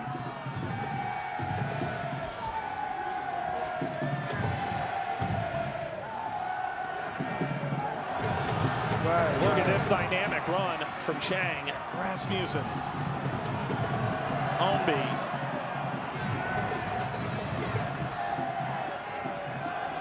Tyler, let's hear what you heard coming out of the locker room from these coaches. The message from both coaches was pretty simple, Mike. For John Hackworth, it was just too slow, and they made a couple of tactical adjustments. Devin, I'm curious if you've seen it yet. Brian Obi has pushed a lot further up the field with Luke Spencer. They're going to try to make it a little bit more difficult for the 3 backs of the Real Monarchs. Meanwhile, on the other side for Hamas Alave and his crew, they just want to see more of the same. They were able to break out of the repress a couple of times from Lou City, and of course, a couple of broken goals off set pieces. They're just looking to continue it going into the second half. He's spot on with Brian Ownby, and actually keep a look at where he's floating right now. He's on the back shoulder of Luke Spencer. Remember, he spent the majority of the first half on that left-hand side. So how does that play out? Well, they flatten themselves out a little bit in the middle. So Speedy Williams is still ever present as that 6 holding midfielder, but they've gone flat. They're pushing Jimenez up in the middle a little bit. Niall McCabe now stakes the throne on that left-hand side, pushing the front 3. Ownby. The return. Ownby! Right at Ochoa, who makes the stop. He's trying to pick out that back post. Gorgeous combination play. This is the combination that you're talking about. The quick little 1-2s, triangular movement. Watch Ownby as he lays this off, changes pace, pushes it forward. But look at David Ochoa. This guy reads this the entire way. Lovely little shuffle to his right-hand side. He's already going to ground, knowing that he's going to pick Brian Ownby's pocket. Ball ahead for Coffee. McMahon has it under control and bypasses Openo. Ryden. I think Ochoa could be the real deal. He's playing up a cycle in the youth national team. Played with the U20s over the course of this year as an 18-year-old. Coffee fouled. Free kick. Incredible place for Monarchs.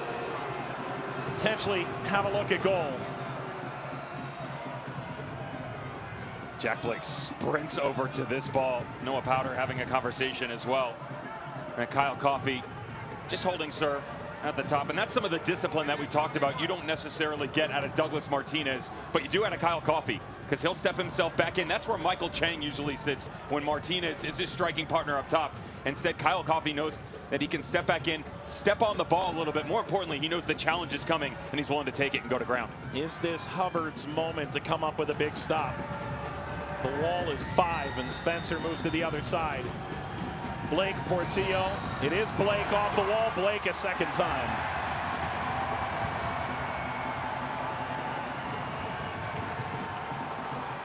It's not the best effort we've seen out of Jack Blake, not just in this match, but games past as well. Even the second one, too. Just keep your calm.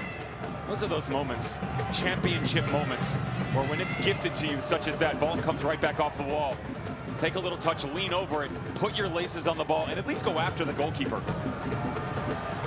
Ownby tried to flick that off the back heel, and Ochoa takes it to feet.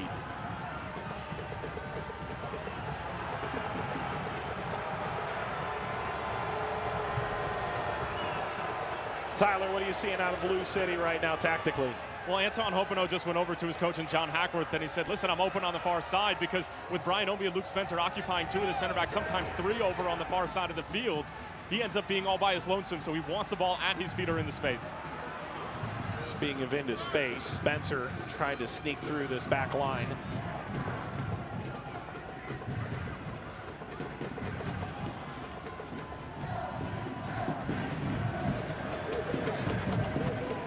Devin, both these coaches have shown the ability to be a bit of a chameleon over the course of this year, haven't they?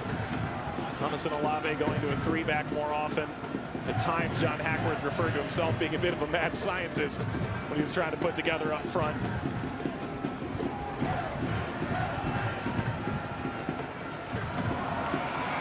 Openo won't get there, and Ochoa. Ball cleared away, and Ochoa left that far too long, and the 18-year-old is writhing in pain under the challenge of Openo.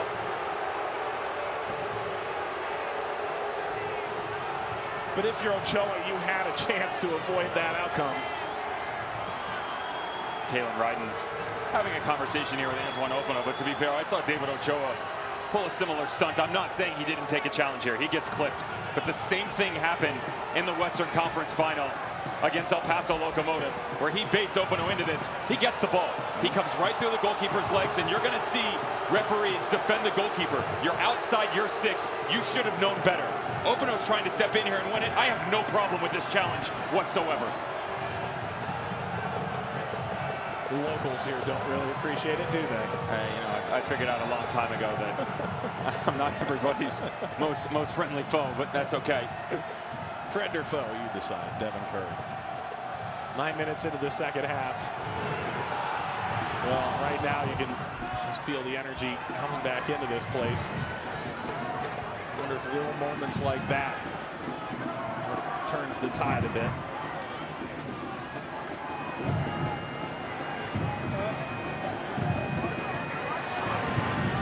Pressure there. Spencer knocks it back. Mulholland.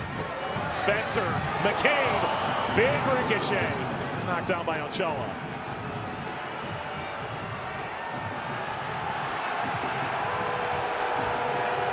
Like you were alluding to, the chameleon nature, if you will. I'm going to borrow your verbiage. Of course, your vocabulary is a bit more expansive than mine. Vicariously living, I see. Exactly, yeah. And what these teams have been able to do. Now, let's specifically talk about the Monarchs and how they've changed their shape a little bit. For me, it all goes back to the end of September when they went on the road to Reno. Ian Russell's squad is a very difficult one to handle. They love to play their diamond formation, that man marking system with their affiliation with San Jose.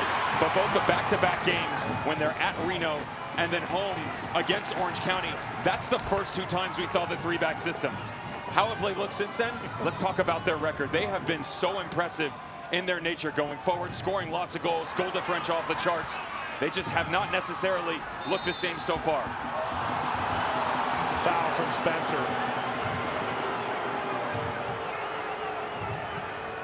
Of note, by the way, 15 of 16 unbeaten for Louisville, 10 of 11 unbeaten for our Monarchs. Abdou Jam is receiving last-second instructions from John Hackworth.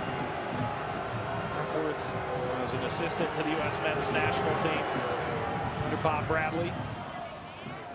He's the U17 national team coach, residency program in Bradenton.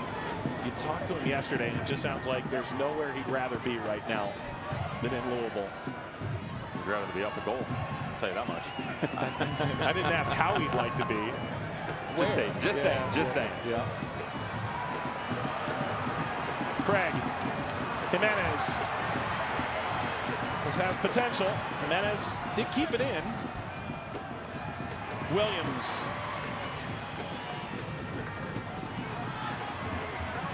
Ownby got the ball away. Here's Plua.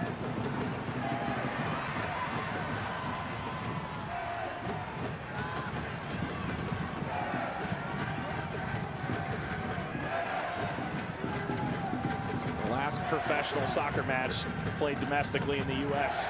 in 2019. MLS Cup final already over. Who else is going to raise a trophy this year? Now Monarchs here on the verge.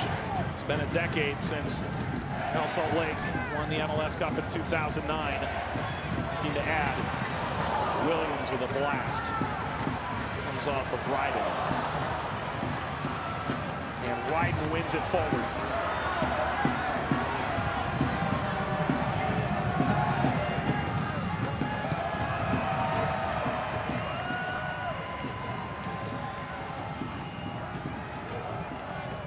Change here for Louisville. And McMahon comes out, Jean comes on. Last week, Devin, was such an incredible chess match between Martin Rennie and Indy and John Hackworth in Louisville in what, of course, is known as the Louisville-Indianapolis Proximity Association football contest.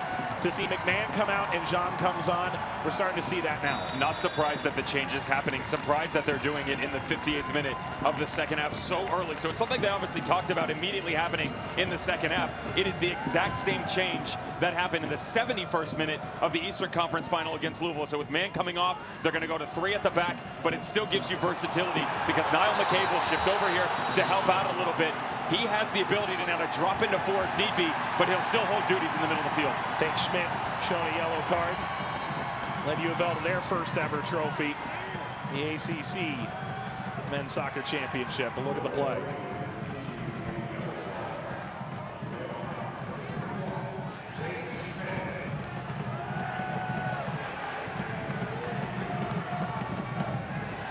Played for Ken Lola here. You and I had a chance to call that game.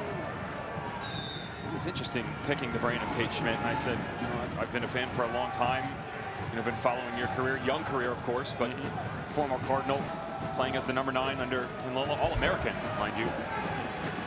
And then, you know, when he was at FC Tucson, he actually played some outside back, spent a little bit of time getting evaluated by Phoenix Rising as well, of course, coming up through the Real Salt Lake Academy. He was always going to be a boy that was going to be a homegrown if possible.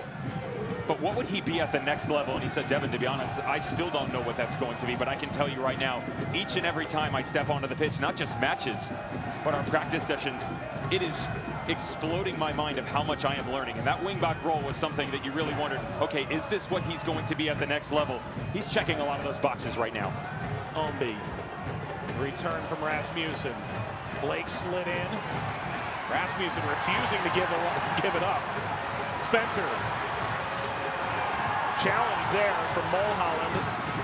Spencer went down to try and keep it. Watch out. Powder all the way through. Powder knocked down from behind by Williams. Clean play.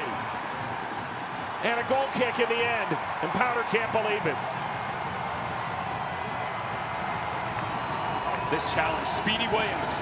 Everybody says this is your MVP of the year. We saw one in the first half. Watch him close this ground on the second one. The speedy Jamaican, a 40-yard darting run in behind to catch Noah Powder. That's a beautiful tackle. Meanwhile, ahead OB! Off outside net. How many chances will Ombi and Hopino get from those wide positions as we enter the final half an hour? It's on the left foot as well, but he's got such a tight angle here. Love the pressure. This is really well done by David Ochoa coming off the line. That youthful exuberance used so positively right now. Quick step 6, 7, 8 yards off the line to apply the pressure when it's not necessarily there from the defensive unit. Back there to McCabe. Tyler, what's the latest? Substitute was concerned. Abdou-Jean came onto the field to try to stretch the game.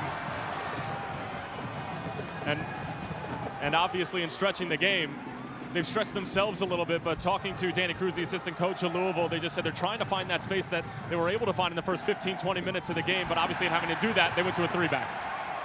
They have toyed with it a little bit, but it's far from what they prefer, which of course is ironic because under James O'Connor, it's all they played. Chang. Chang enters the penalty area. Paco Craig steps in with the help of Williams. And this is one of those moments that Tyler Terrence was just referencing where trying to stretch the game. When the Real Monarchs push their line that high, Antoine Ovino is standing at midfield. There's got to be a quick shot in the middle of the field to go to Brian Ownby. Quick turn and play that 30-yard diagonal down into the corner. It doesn't have to be directed goal. It's got to be enough to challenge the likes of Kalen Ryden and reposition this back three, because right now they are sitting so flat and they're just picking up everything. Back to McCabe. Almost feels like a right wing back or a right outside back, which we saw a little bit earlier this year. Due to a shift in tactics mid-game. Tosh. Paco Craig has twice been Defensive Player of the Year finalist. This year off to a slow start. Still made all-league team by it was all said and done, but Monarchs is 0 on the all-league team. Don't think they aren't aware. McCabe swerves across, looping header from Rasmussen is easy for Ochoa.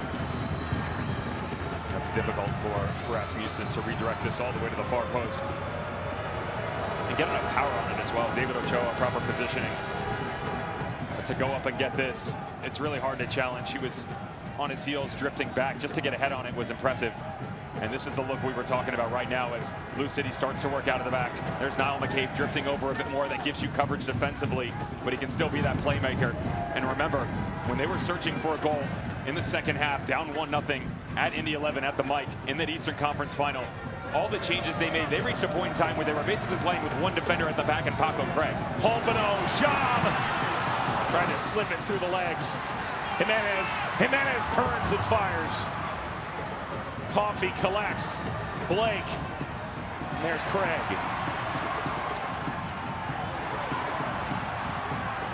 Jimenez on the move. Keeps it alive. Spencer. Thought he had the overlap.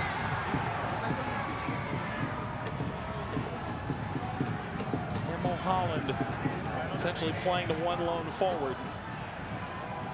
Chang looking for Schmidt. What a ball! Schmidt cuts! And Hubbard engulfs him. Coffey over the bar. And it felt like Tate Schmidt, who scored giant goals on this pitch in his college career was due for it. The starting run on the far post, they see it almost immediately. Michael Chang has pushed everybody back over. Sean Tosh doesn't recognize the space that is in behind him. Niall McCabe, the trailing run. You have to have that conversation immediately. But look at all the boys in purple jerseys closing it down. Tate Schmidt, first time, my friend. Put that on your left foot, put it in the bottom corner, and you're out in front by 2. Corner coming for Portillo. That's exactly what we're talking about, by the way, Mike. That's the growth and the maturation that they're looking for from Tate Schmidt. In that tight-knit space, one little touch, and they're out in front. Portillo, Hubbard trying to get back. Kept it out of the net by a perilous margin. Just going searching for that second and third goal. I mean, tell me, this isn't some of what you saw at Lou City in the first half, where they get their goal.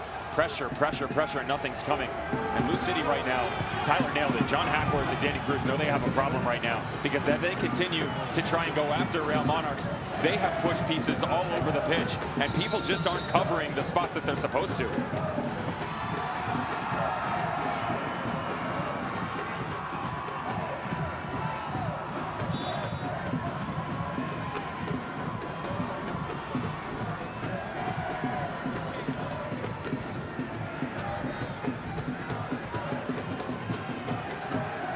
Powder. There's room here. Portillo knocks it wide again. White shirts galore. And it's ripped in! Powder! 3-1 Monarchs!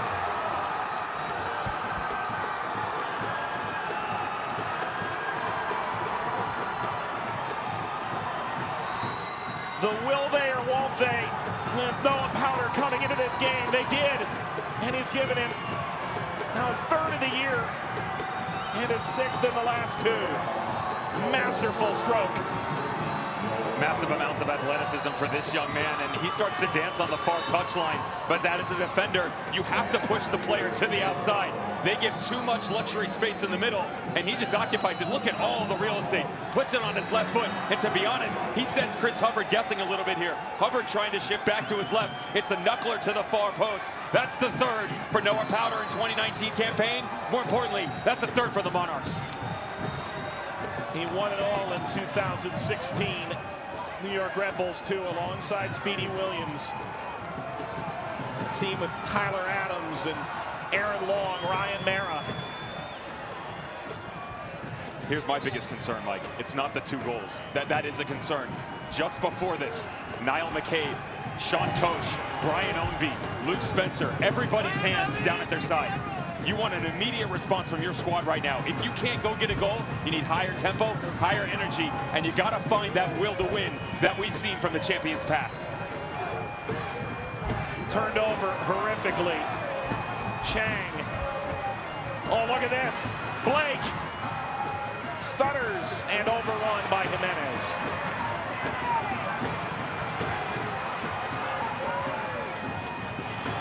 Craig couldn't connect with Jimenez. And is this incredible run by Louisville City going to come up just one game short?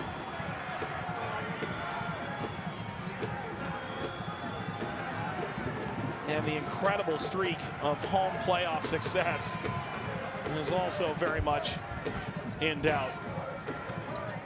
19 matches at home all time in knockout competition, the Open Cup and the USL Championship playoffs. They advanced all 19 games. One draw was to Detroit City, by the way. Someone somewhere was thinking,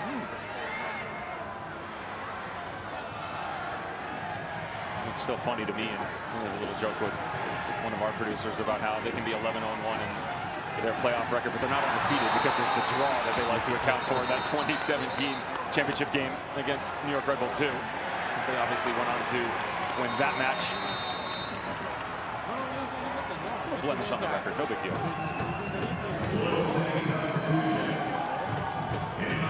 Don Piccolo will come on, Tosh will come out. And you have to think that this is going to be time for Louisville to push all the chips in the middle. It's worth noting that against Memphis earlier this year, it was usually the regular season finale, Well, Piccolo did play as a center back out of necessity, and he may have to again here. The captain who played for U of L has friends and family all throughout the stands yet again, as it has been in years past.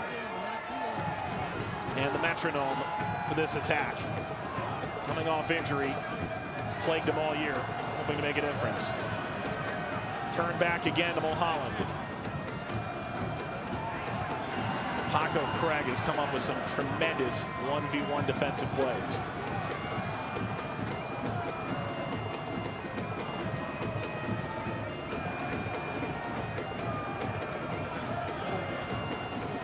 This is the shape that we have come to know and love for the Real Monarchs. Keep an eye in the middle of the field. There's Luke Mulholland alongside Justin Portillo. Jack Blake spearheading the triangle out in front. Noah Powder and Tate Schmidt on the right and left respectively. Give them the ability to, again, compress this line if they want to, but still holding shape in the middle of the field. And it's the passing back and forth they have to be careful on, especially when guys like Speedy Williams and some of the more attack-minded players that John Hackworth is trying to go after right now, breaking Sean Tosh off. He brings Del Piccolo on. He's basically playing alongside Paco Craig right now. McCabe, Spencer took a deflection. This will be a goal kick. You can continue to enjoy the USL on ESPN through 2022. USL excited to announce that the championship and League One remain with the leader in sports for 3 more years. ESPN Plus continues to be the home for all things USL. At least 19 games a year featured on the ESPN family of networks, including 9 on ESPN Deportes. Continue to follow, support, watch your club on ESPN and ESPN Deportes. Today, the beginning of that agreement for USL Championship and ESPN Deportes. I can tell you that Jose Rodriguez and Jesus Acosta were so excited to call the game tonight. Talk with Oscar Jimenez, and he'll be the first to tell you there's so many Hispanic fans, Spanish language speaking fans, whether it be the family of the players even in this league. But a giant step forward. I was hoping maybe to brush up on my Spanish skills, but of course, knowing the guys that were on the call, I knew they were going to overtake me. So yeah, all dreams do die at some point in time. Polpino. Louisville trying to dig out of a 2-goal hole. McCabe feathers one over the top. It's poor from Ochoa. It was enough.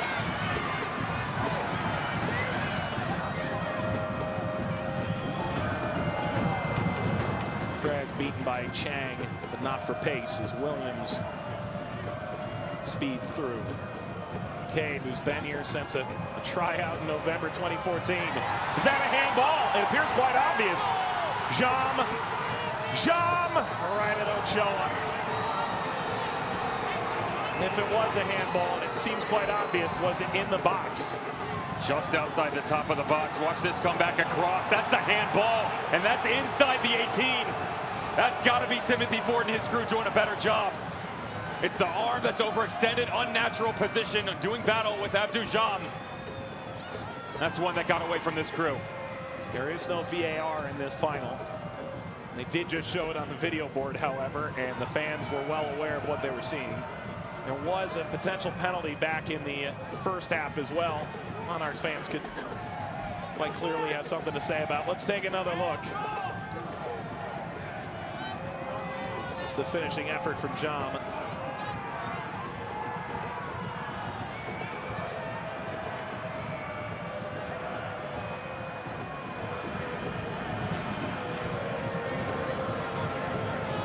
These teams have trailed in the playoffs. These teams have found their way through it. 6 of the last 14 games. Evan, I think you did the research here. 6 of the last 14 games, Louisville conceded first, which isn't exactly what happened tonight. They came back to win after trailing. You have to remember that all of these changes that have come from the likes of Louisville City and John Hackworth's team are, to be honest, a little bit similar to what we saw on the road in the Eastern Conference Championship against Indy 11, where they continued to throw bodies forward, guys that tactically could still make the changes, like this young man, Niall McCabe, standing over the ball right now. Comes ripping off Mulholland, and Hopino maybe could have let that go.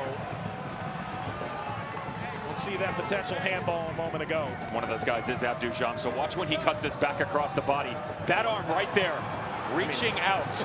And it's very difficult as a defender because as you're running and there's the big body there, you can't just run with your arms next to your side, but you have to be cognizant of your environment. And that one got away from Conrad Plua. More importantly, got away from this refereeing crew. Handballs or hands ball? Yeah.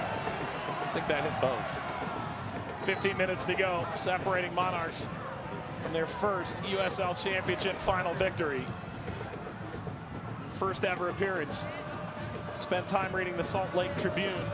And you'll be amazed to an extent just how much this team has rallied behind Hamas and Olave. The mentality of this group has been different than years past. And Luke Mulholland, one of the first to say it. It didn't really feel like there was any pressure on us. Spencer starting to drop out in the middle a bit more. Abdou-Jam playing as that high number 9 right now. I like the speed out of him, and he's a guy early on this season, had loads of opportunities, just couldn't necessarily put him in the back of the net on a consistent basis. So he had to pretty much drop back into the 18, if not the 23 sometimes. And now he's given a chance. And some of those chances are starting to be pumped his direction. So now how do you feed that beast? Because everything in the one-on-one situation, ball out in front of him, like we just saw, forget the fact that the referee didn't get it right. They're starting to get it right with Abdou-Jam up top. And just continue to stoke that fire a bit more. Keep the rotation on the back line like you've seen and really challenge the shape of the midfield for the Monarchs right now. I liked it when I've seen it come outside, but more importantly, I like it when they've gone a bit direct up top because they have more space to run in behind for guys like Brian Ownby and Abdou-Jam.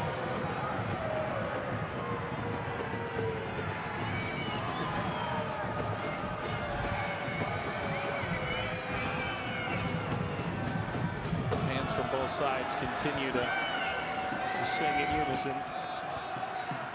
Perhaps the Monarchs took a hint from what New Mexico United did during the Open Cup, flying a jumbo jet of fans up to Minnesota United, one of 2 teams in the championship to reach quarterfinal round. This is the first time that a plane load of fans chartered by the team has made their way up for a final in the USL Championship. Jimenez. Corner, and no time to spare right now for Louisville City.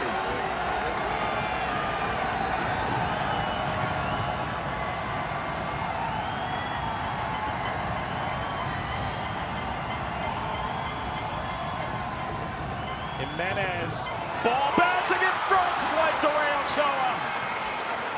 Paco Craig was the closest to the initial service, and Williams was on the line.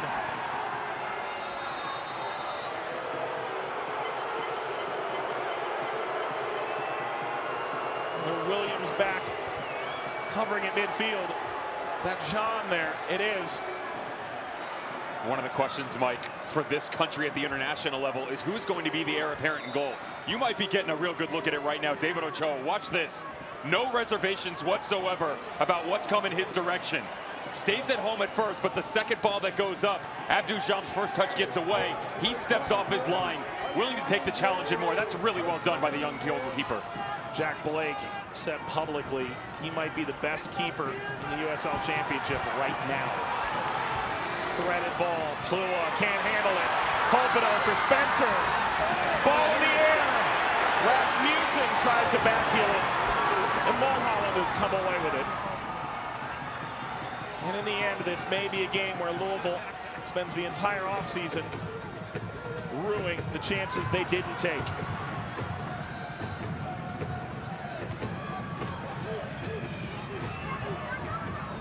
You talk with John Hackworth, he says, yeah, I'm a little stubborn. I don't just want to score a goal. I want it to look good. I want to play this the proper way. They've done everything but finish multiple times tonight as it slipped away from Hopino. One of my concerns for them right now isn't their ability to get forward as you're starting to see that. More chances matriculating into the final third. It's the fact that the guys behind them aren't counter-pressing. They're not moving their line higher. And I understand that you're taking a chance going forward. You're down 2 goals, 12 minutes. You have to talk to each other and push this higher. So when they're turning it over or Hopino can't play that little ball in, there is so much space in the middle of the field right now. The Monarchs are happy to just pick it up and go the other way.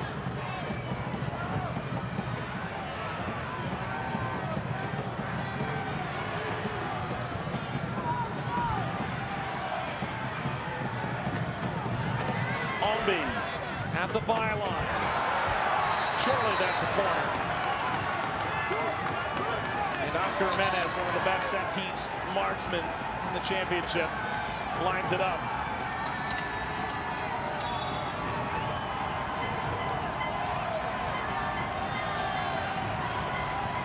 Jimenez. Williams toward Craig. McCabe. Irishman settles. Jamaican.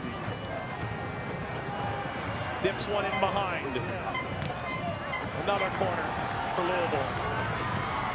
Oscar Jimenez, 10 minutes to go, has to do better with the distribution coming into the box. So many guys that have a big frame. Give them a chance to go up and get it for you.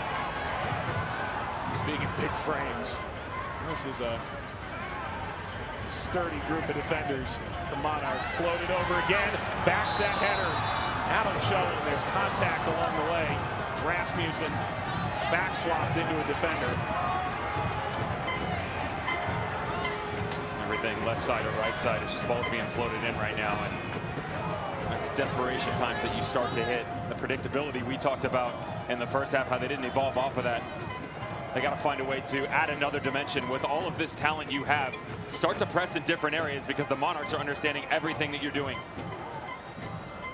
Carlos Cordero, Alec Papadakis watching in the press box nearby.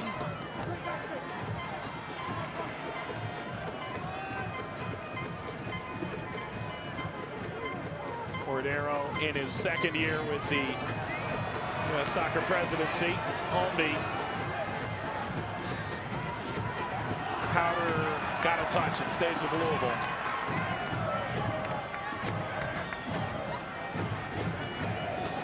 Jimenez in front, slid aside. That's a deflection that Ochoa snares. This is one of the better chances right on the doorstep. Jimenez cutting this back across the 6. Isn't deep enough, to be honest, because you have to hit the runner in full stride. Luke Spencer was trailing. The better option is Openo. You see him right at the corner at the top of the 6. David Ochoa gets quite lucky. This doesn't end up in the back of the net.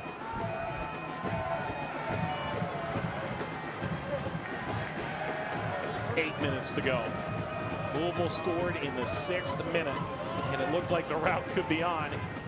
The Monarchs able to settle themselves and dig deep. Find 2 goals in the first half from center backs. They've added to that lead in the second half.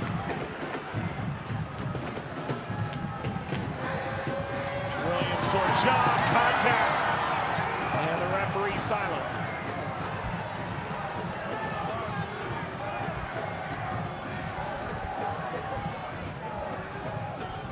Ball for Holmby, snap toward Ochoa.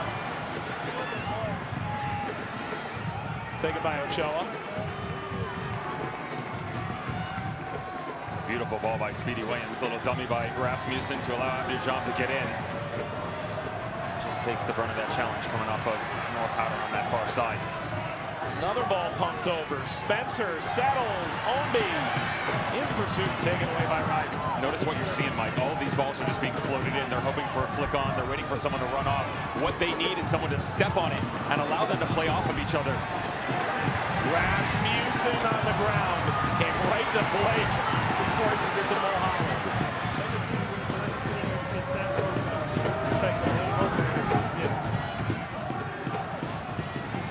This is onside. This is Kyle Coffey.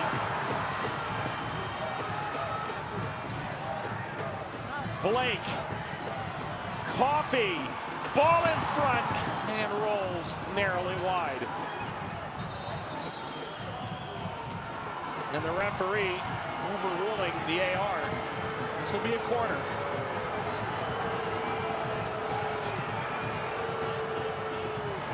This did look like a little bit of an issue between Chris Hubbard on the back and Paco Craig. Kyle Coffey, there's a touch there. Paco Craig's knee. Yeah, referee gets it right. That's really well done. That's where we talk about from communication. Just slow the game down a little bit. Converse with your assistant referees on the respective touch line. See, hey, did you see it? No. Okay, this is what I'm going with, and they got it right.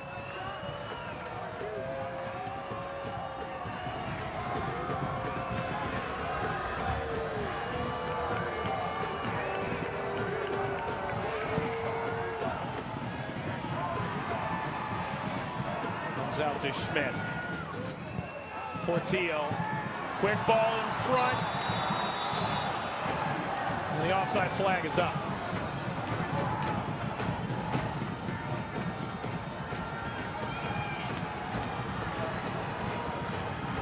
"36 teams entered this year. 2 remain, both 4 seeds, East and West. It's USL Championship final. It tended to be one for the ages.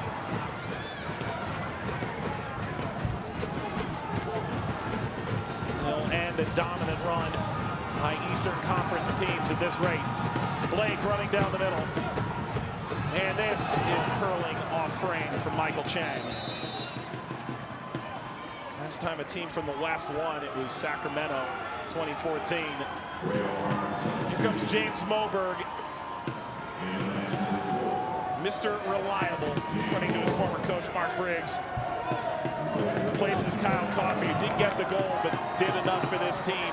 The absence of Honduran international Douglas Martinez.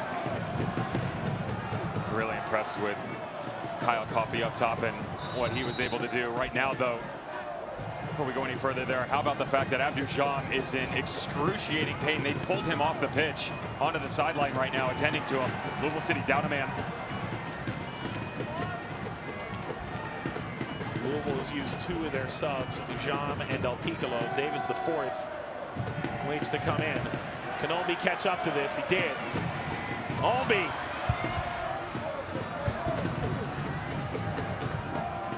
And Jam, the 27-year-old rookie out of UConn, remains down. Hopino latches on.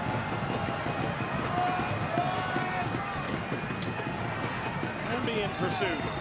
Slides in hard. And I believe they're going to call a handball for Ombi as he turned over after the challenge on Holt and got a piece of it. And the stoppage makes way for Jam. And his rookie season, he came out on fire. 3 goals, 4 assists. And George Davis, the 4th, now tied for most appearances in playoff history in the USL Championship. He has just crossed 250 career games played in the regular season and the postseason, most all time. Dangerous challenge, and the referee awaits. Blake is going in now, arguing with Speedy Williams, and he is hot right now.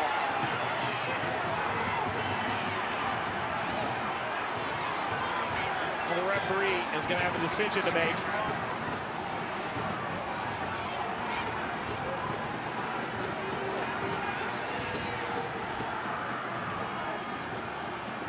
Down 2 with just moments to go. You can starting to feel that disbelief of, oh no, is this run over? And sometimes that emotional override heads in a negative direction.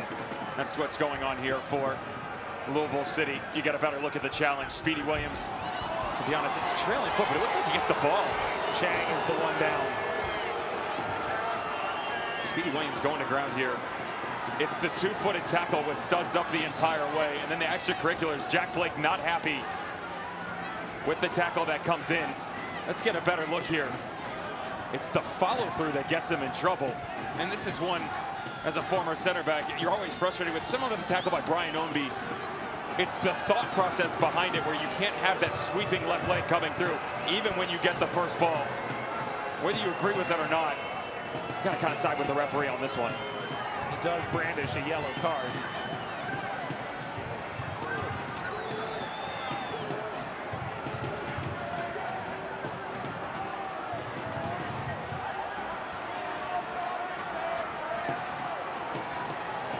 So Williams in the book. And it's worth noting, Devin, at this point, that if you're Real Monarchs, you are a minute-plus stoppage away from a title here. Calm it down. Yeah. Calm it down. Don't go down to 10 men. And I'm not suggesting that Blake's reaction was necessarily incorrect in theory. But it had to stop. This has gone on too far. There's going to be a load of stoppage time because, in part, this stoppage. And remember, this is war. This is a band of brothers going to bat for each other. So I don't mind Jack Blake getting involved whatsoever, but the same thing that got them in trouble with Douglas Martinez at the tail end of the El Paso Locomotive game in the Western Conference Final could have gone that direction right there. That's where, yes, you step in, you prove your point, but you got to keep your cool as well. Speaking of keeping your cool, he's got me freezing. I know. Hats off to you, my friend. A little bit frigid. 6 minutes of added time. Louisville did score. Game-tying goal against Indy 11 last week with 40 seconds to go. Narrowly changing the grand direction of the Monarchs' travel plans. Williams, Ombi, flag stays down. And Ochoa leaping by the play.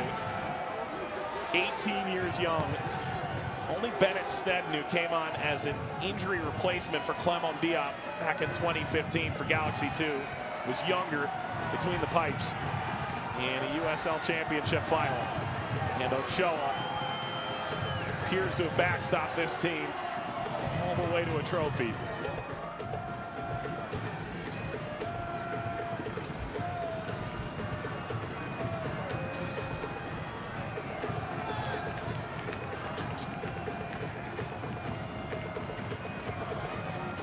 Lobbed over, Schmidt. Williams.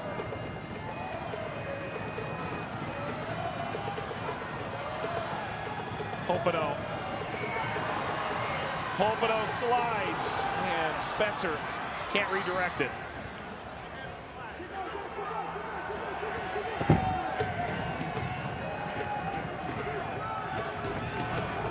It is the fourth.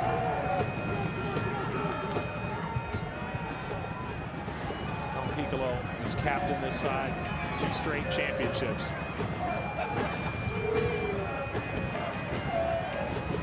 Ombi. It's Ochoa there again. Third of the way through stoppage time.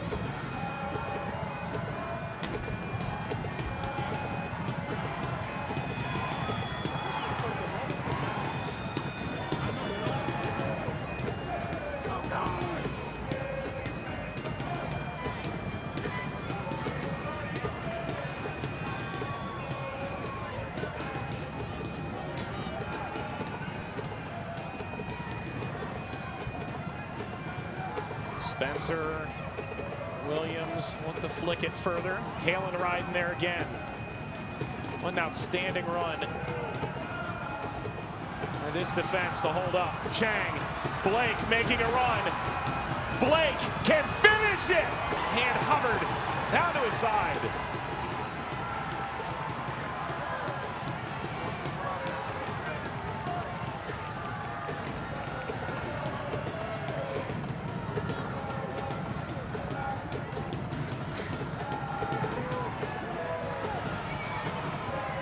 Domestic professional soccer calendar ends in this country here tonight. And Real Monarchs, 10 wins and a draw in their last 12 games to make this run. Louisville's dreams are fading. A goal here on this ensuing set piece feels like a necessity. They're hoping that Mal McCabe, the young man who just went to ground, Rasmussen, both of them standing over the ball, that they're okay. Rasmussen, that beautiful left foot of his. Now McCabe, watching him after training yesterday, he was in similar situations like this. Had the wall set up, stayed after practice, 20-25 minutes, just pinging balls with one of their backup goalkeepers. In this exact spot, in this exact moment, can he pull them back in? Chang comes out. And Luis Arriaga comes on. Arriaga, a standout in the Real Salt Lake Academy. In a year where the USL Academy has garnered so much public press. Arriaga may be the latest. It's McCabe.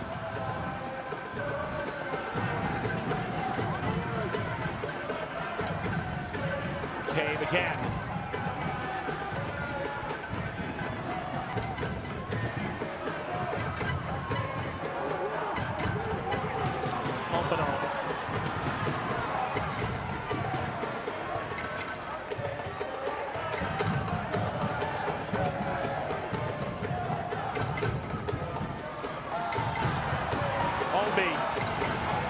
Striving, crossing, just sneaks behind the foot. So very close for Paco Craig.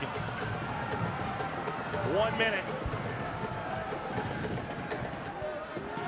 Arriaga dumped in behind the back line.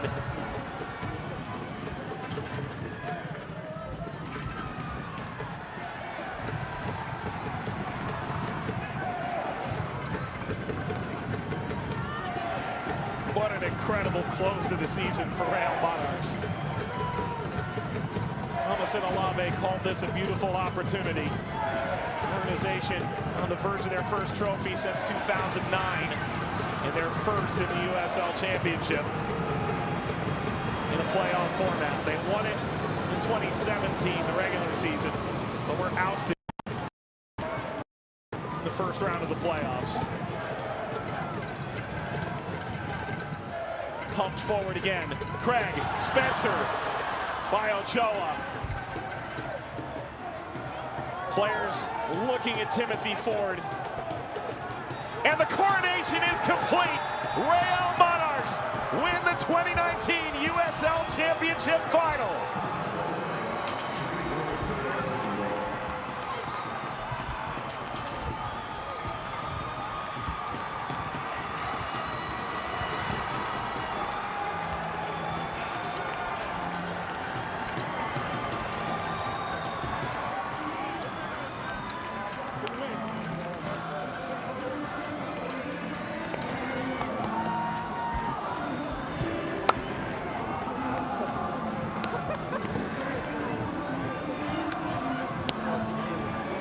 Coaching staff embracing the fans and that young 18-year-old goalkeeper Ochoa. Holt, the homegrown. Powder, the castaway for Red Bulls 2. The insurance goal. And Real Monarchs come in from Utah with 250 of their own fans selling out their allotment. And Louisville's 2-year run as kings of the USL Championship in a game where Louisville scored the 6th minute and watched the Monarchs score 3 unanswered, including 2 from center backs in the first half. What a performance.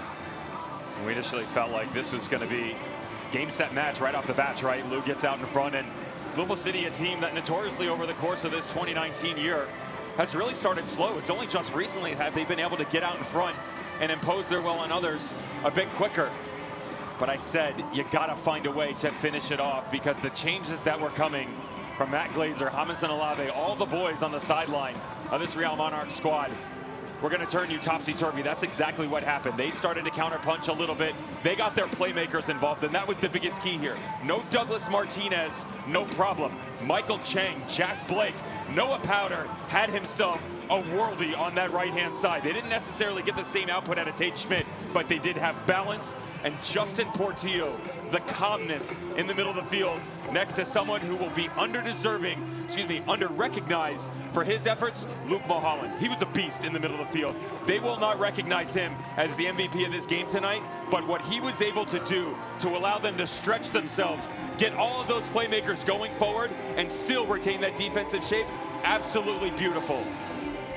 Tyler Terrence stands by with Kalen Ryden on the field.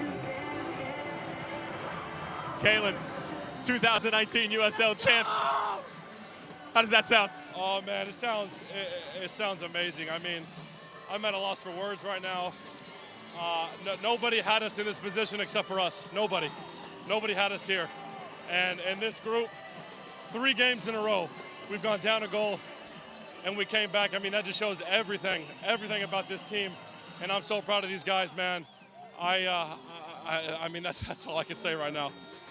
You guys weren't just down. You guys were on your heels for the first 15, 20 minutes. How were you able to find your way back into the game and get 2 more? Well, we knew we were probably going to absorb some pressure. Good stuff, Coach. We knew we were going to absorb some pressure. I mean, the atmosphere, we knew they were going to come out early. Obviously, we didn't want to give up a goal early, but we knew pressure was coming. Obviously, getting a goal, we didn't do too well with it, but we knew that was coming, and we responded. We knew we just stayed patient, stuck to who we were. We'd come back in the game, and that's exactly what we did. Go enjoy it, Kalen. Congratulations. Thank you so much. Kalen Ryden is a champion. Spent time at Oklahoma City Energy, comes in, and with his family in the stands, he said, this is the game that as a kid you dream of. Tyler Terrence now with the captain of the Monarchs, Jack Blake. Jack, you're the leader of this group. You took down the regular season champions in Phoenix Rising. Now you take down the back-to-back defending champions of the Eastern Conference and of this league, Louisville City. How are you able to pull it off? It sounds fairy tale. Honestly, I couldn't tell you right now. I'm speechless.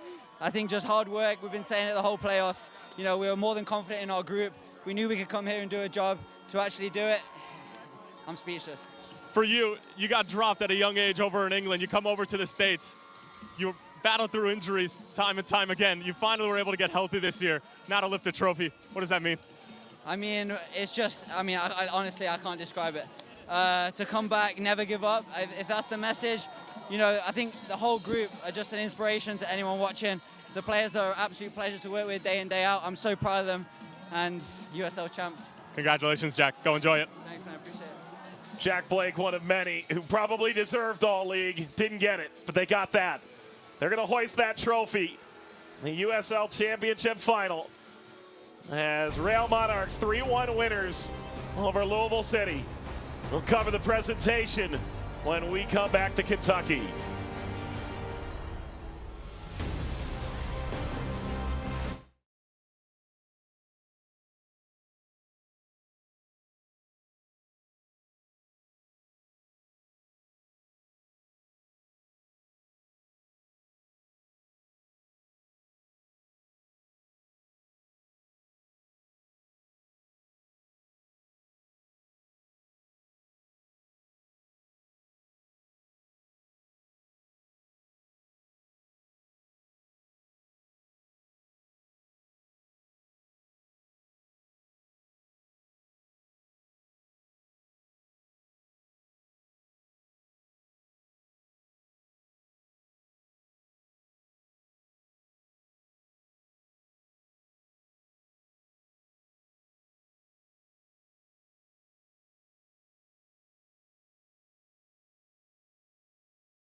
Real Monarchs winners in 2019 as Deloy Hansen, with a horn sounding in the background, seemingly giving credence to what the Monarchs have done here.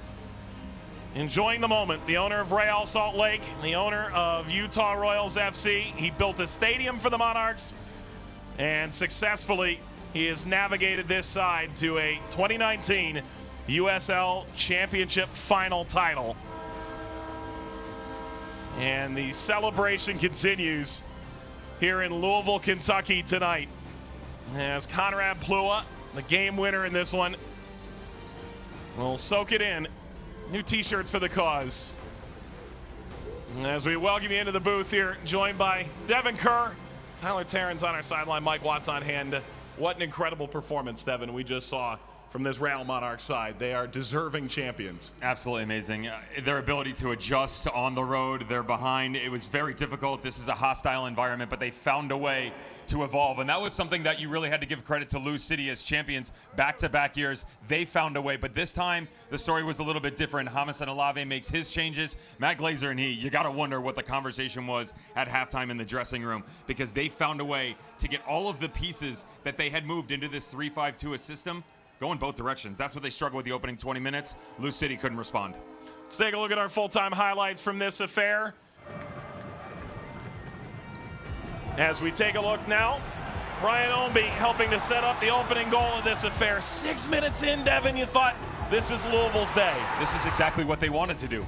So many pieces going forward. This is chess, not checkers. And they thought it was checkmate early on, but again, only the one goal to show for it. And then hanging round. So many pieces for this team that you think can hurt you. Eric Holt's not necessarily the one that's going to happen. It's going to be Eric Holt at the top of the box who's going to drift in, and it's not from the aerial route. He just puts this in the bottom corner. Let's get us to 1-1. So now what do? Do we go get a second? Does Lou City respond? Nope. The matriculation all the way to the far side of the field. Jack Blake lifts his head up. When this ball gets whipped in, I am in love with what Luke Mulholland does here. He doesn't hit the panic button. He doesn't hit it first time with his left. He pulls it back across his body, allows the trailing run from the center back, Conrad Plua, gets right into the box. He puts him out in front. And then they would find a third goal, the insurance goal. No powder. You know, we're going, should this guy start? Well, he did start. Jamison Olave, remarkably, has pushed all the right buttons over the course of this year, Devin. I did whatever I could to figure out who was going to play on that right-hand side, and whether it was going to be Moberg or Noah Powder. Both of those guys were capable of getting the job done. Noah Powder stepped up in a big way. Very impressed with what he was able to do on the right-hand side. Defensively, that was going to be the question mark for me, is if you put him in there, can he be that two-way player? 100% is the answer. Korczewski and Jake Edwards are handing out the runners-up medals to this Louisville City side. This will be a bitter pill to swallow, and some of their fans have stuck around to bid this incredible run farewell. 2 consecutive titles, the first time that has ever happened in the USL Championship. They reached a third, and the Real Monarchs have unseated the champions. What John Hackworth did coming in last year, getting that team into a final, winning it, and then coming back this year. This team was sitting 7th, 8th place back in July, and he was able to pilot this team back somehow. Think about who they did it without, by the way. You lose Greg Ranjetsing. He follows James O'Connor to Orlando City. How about Kyle Smith, their outside back? He's gone. And oh, by the way, a little-known guy by the name of Cameron Lancaster, USL 2018 Golden Boot winner. That's a lot to ask. Now, could you find a way to replace them? No, you couldn't. But more importantly, they found ways to put Band-Aids on things and then rip them off and go the other direction. They responded in every way that they could. This year, they just fell a bit short. And meanwhile, Real Monarchs receiving their winners' medals here at Lynn Stadium.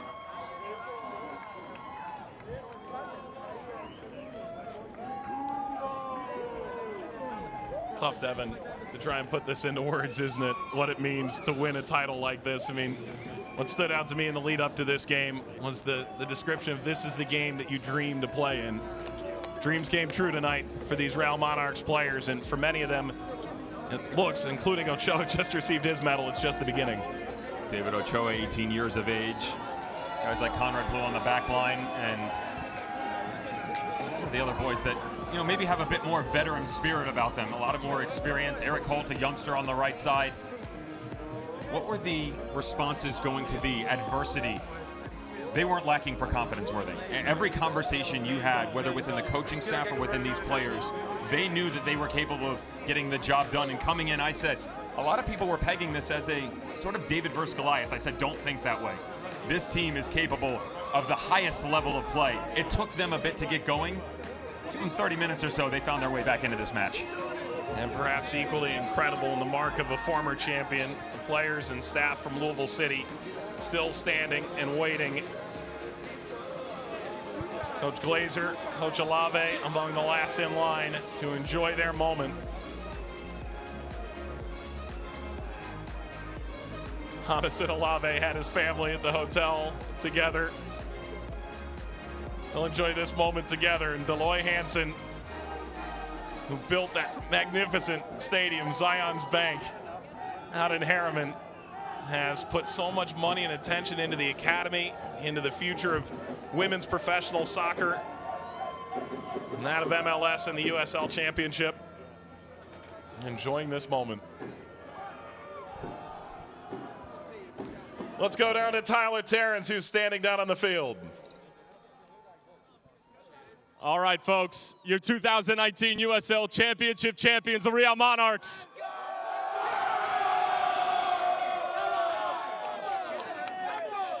And here to present the most valuable player for the 2019 final is none other than the USL president, Jake Edwards. Where's Conrad? Where's Conrad? Is he with us? Where's Conrad? Where's Conrad?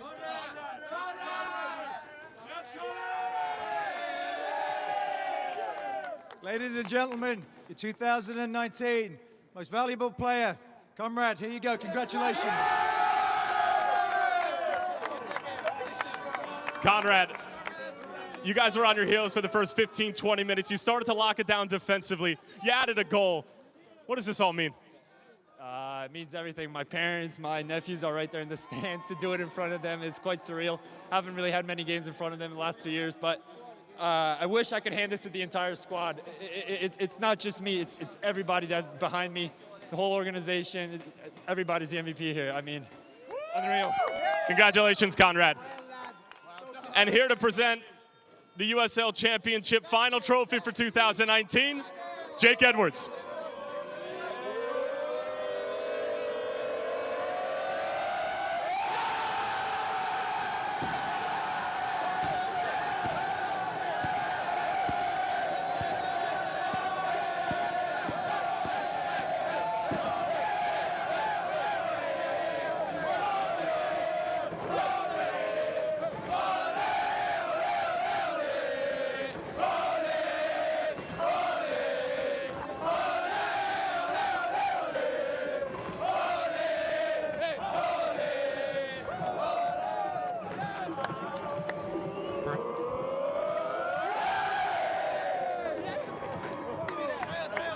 Literally suffered a stroke 4 years ago.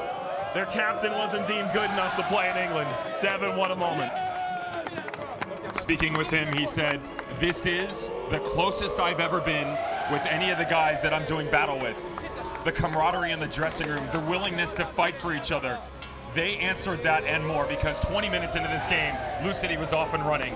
But that's what marks a great champion, is adversity back up against the wall. How do you respond? They made changes. They found a way. That is why they are hosting that trophy."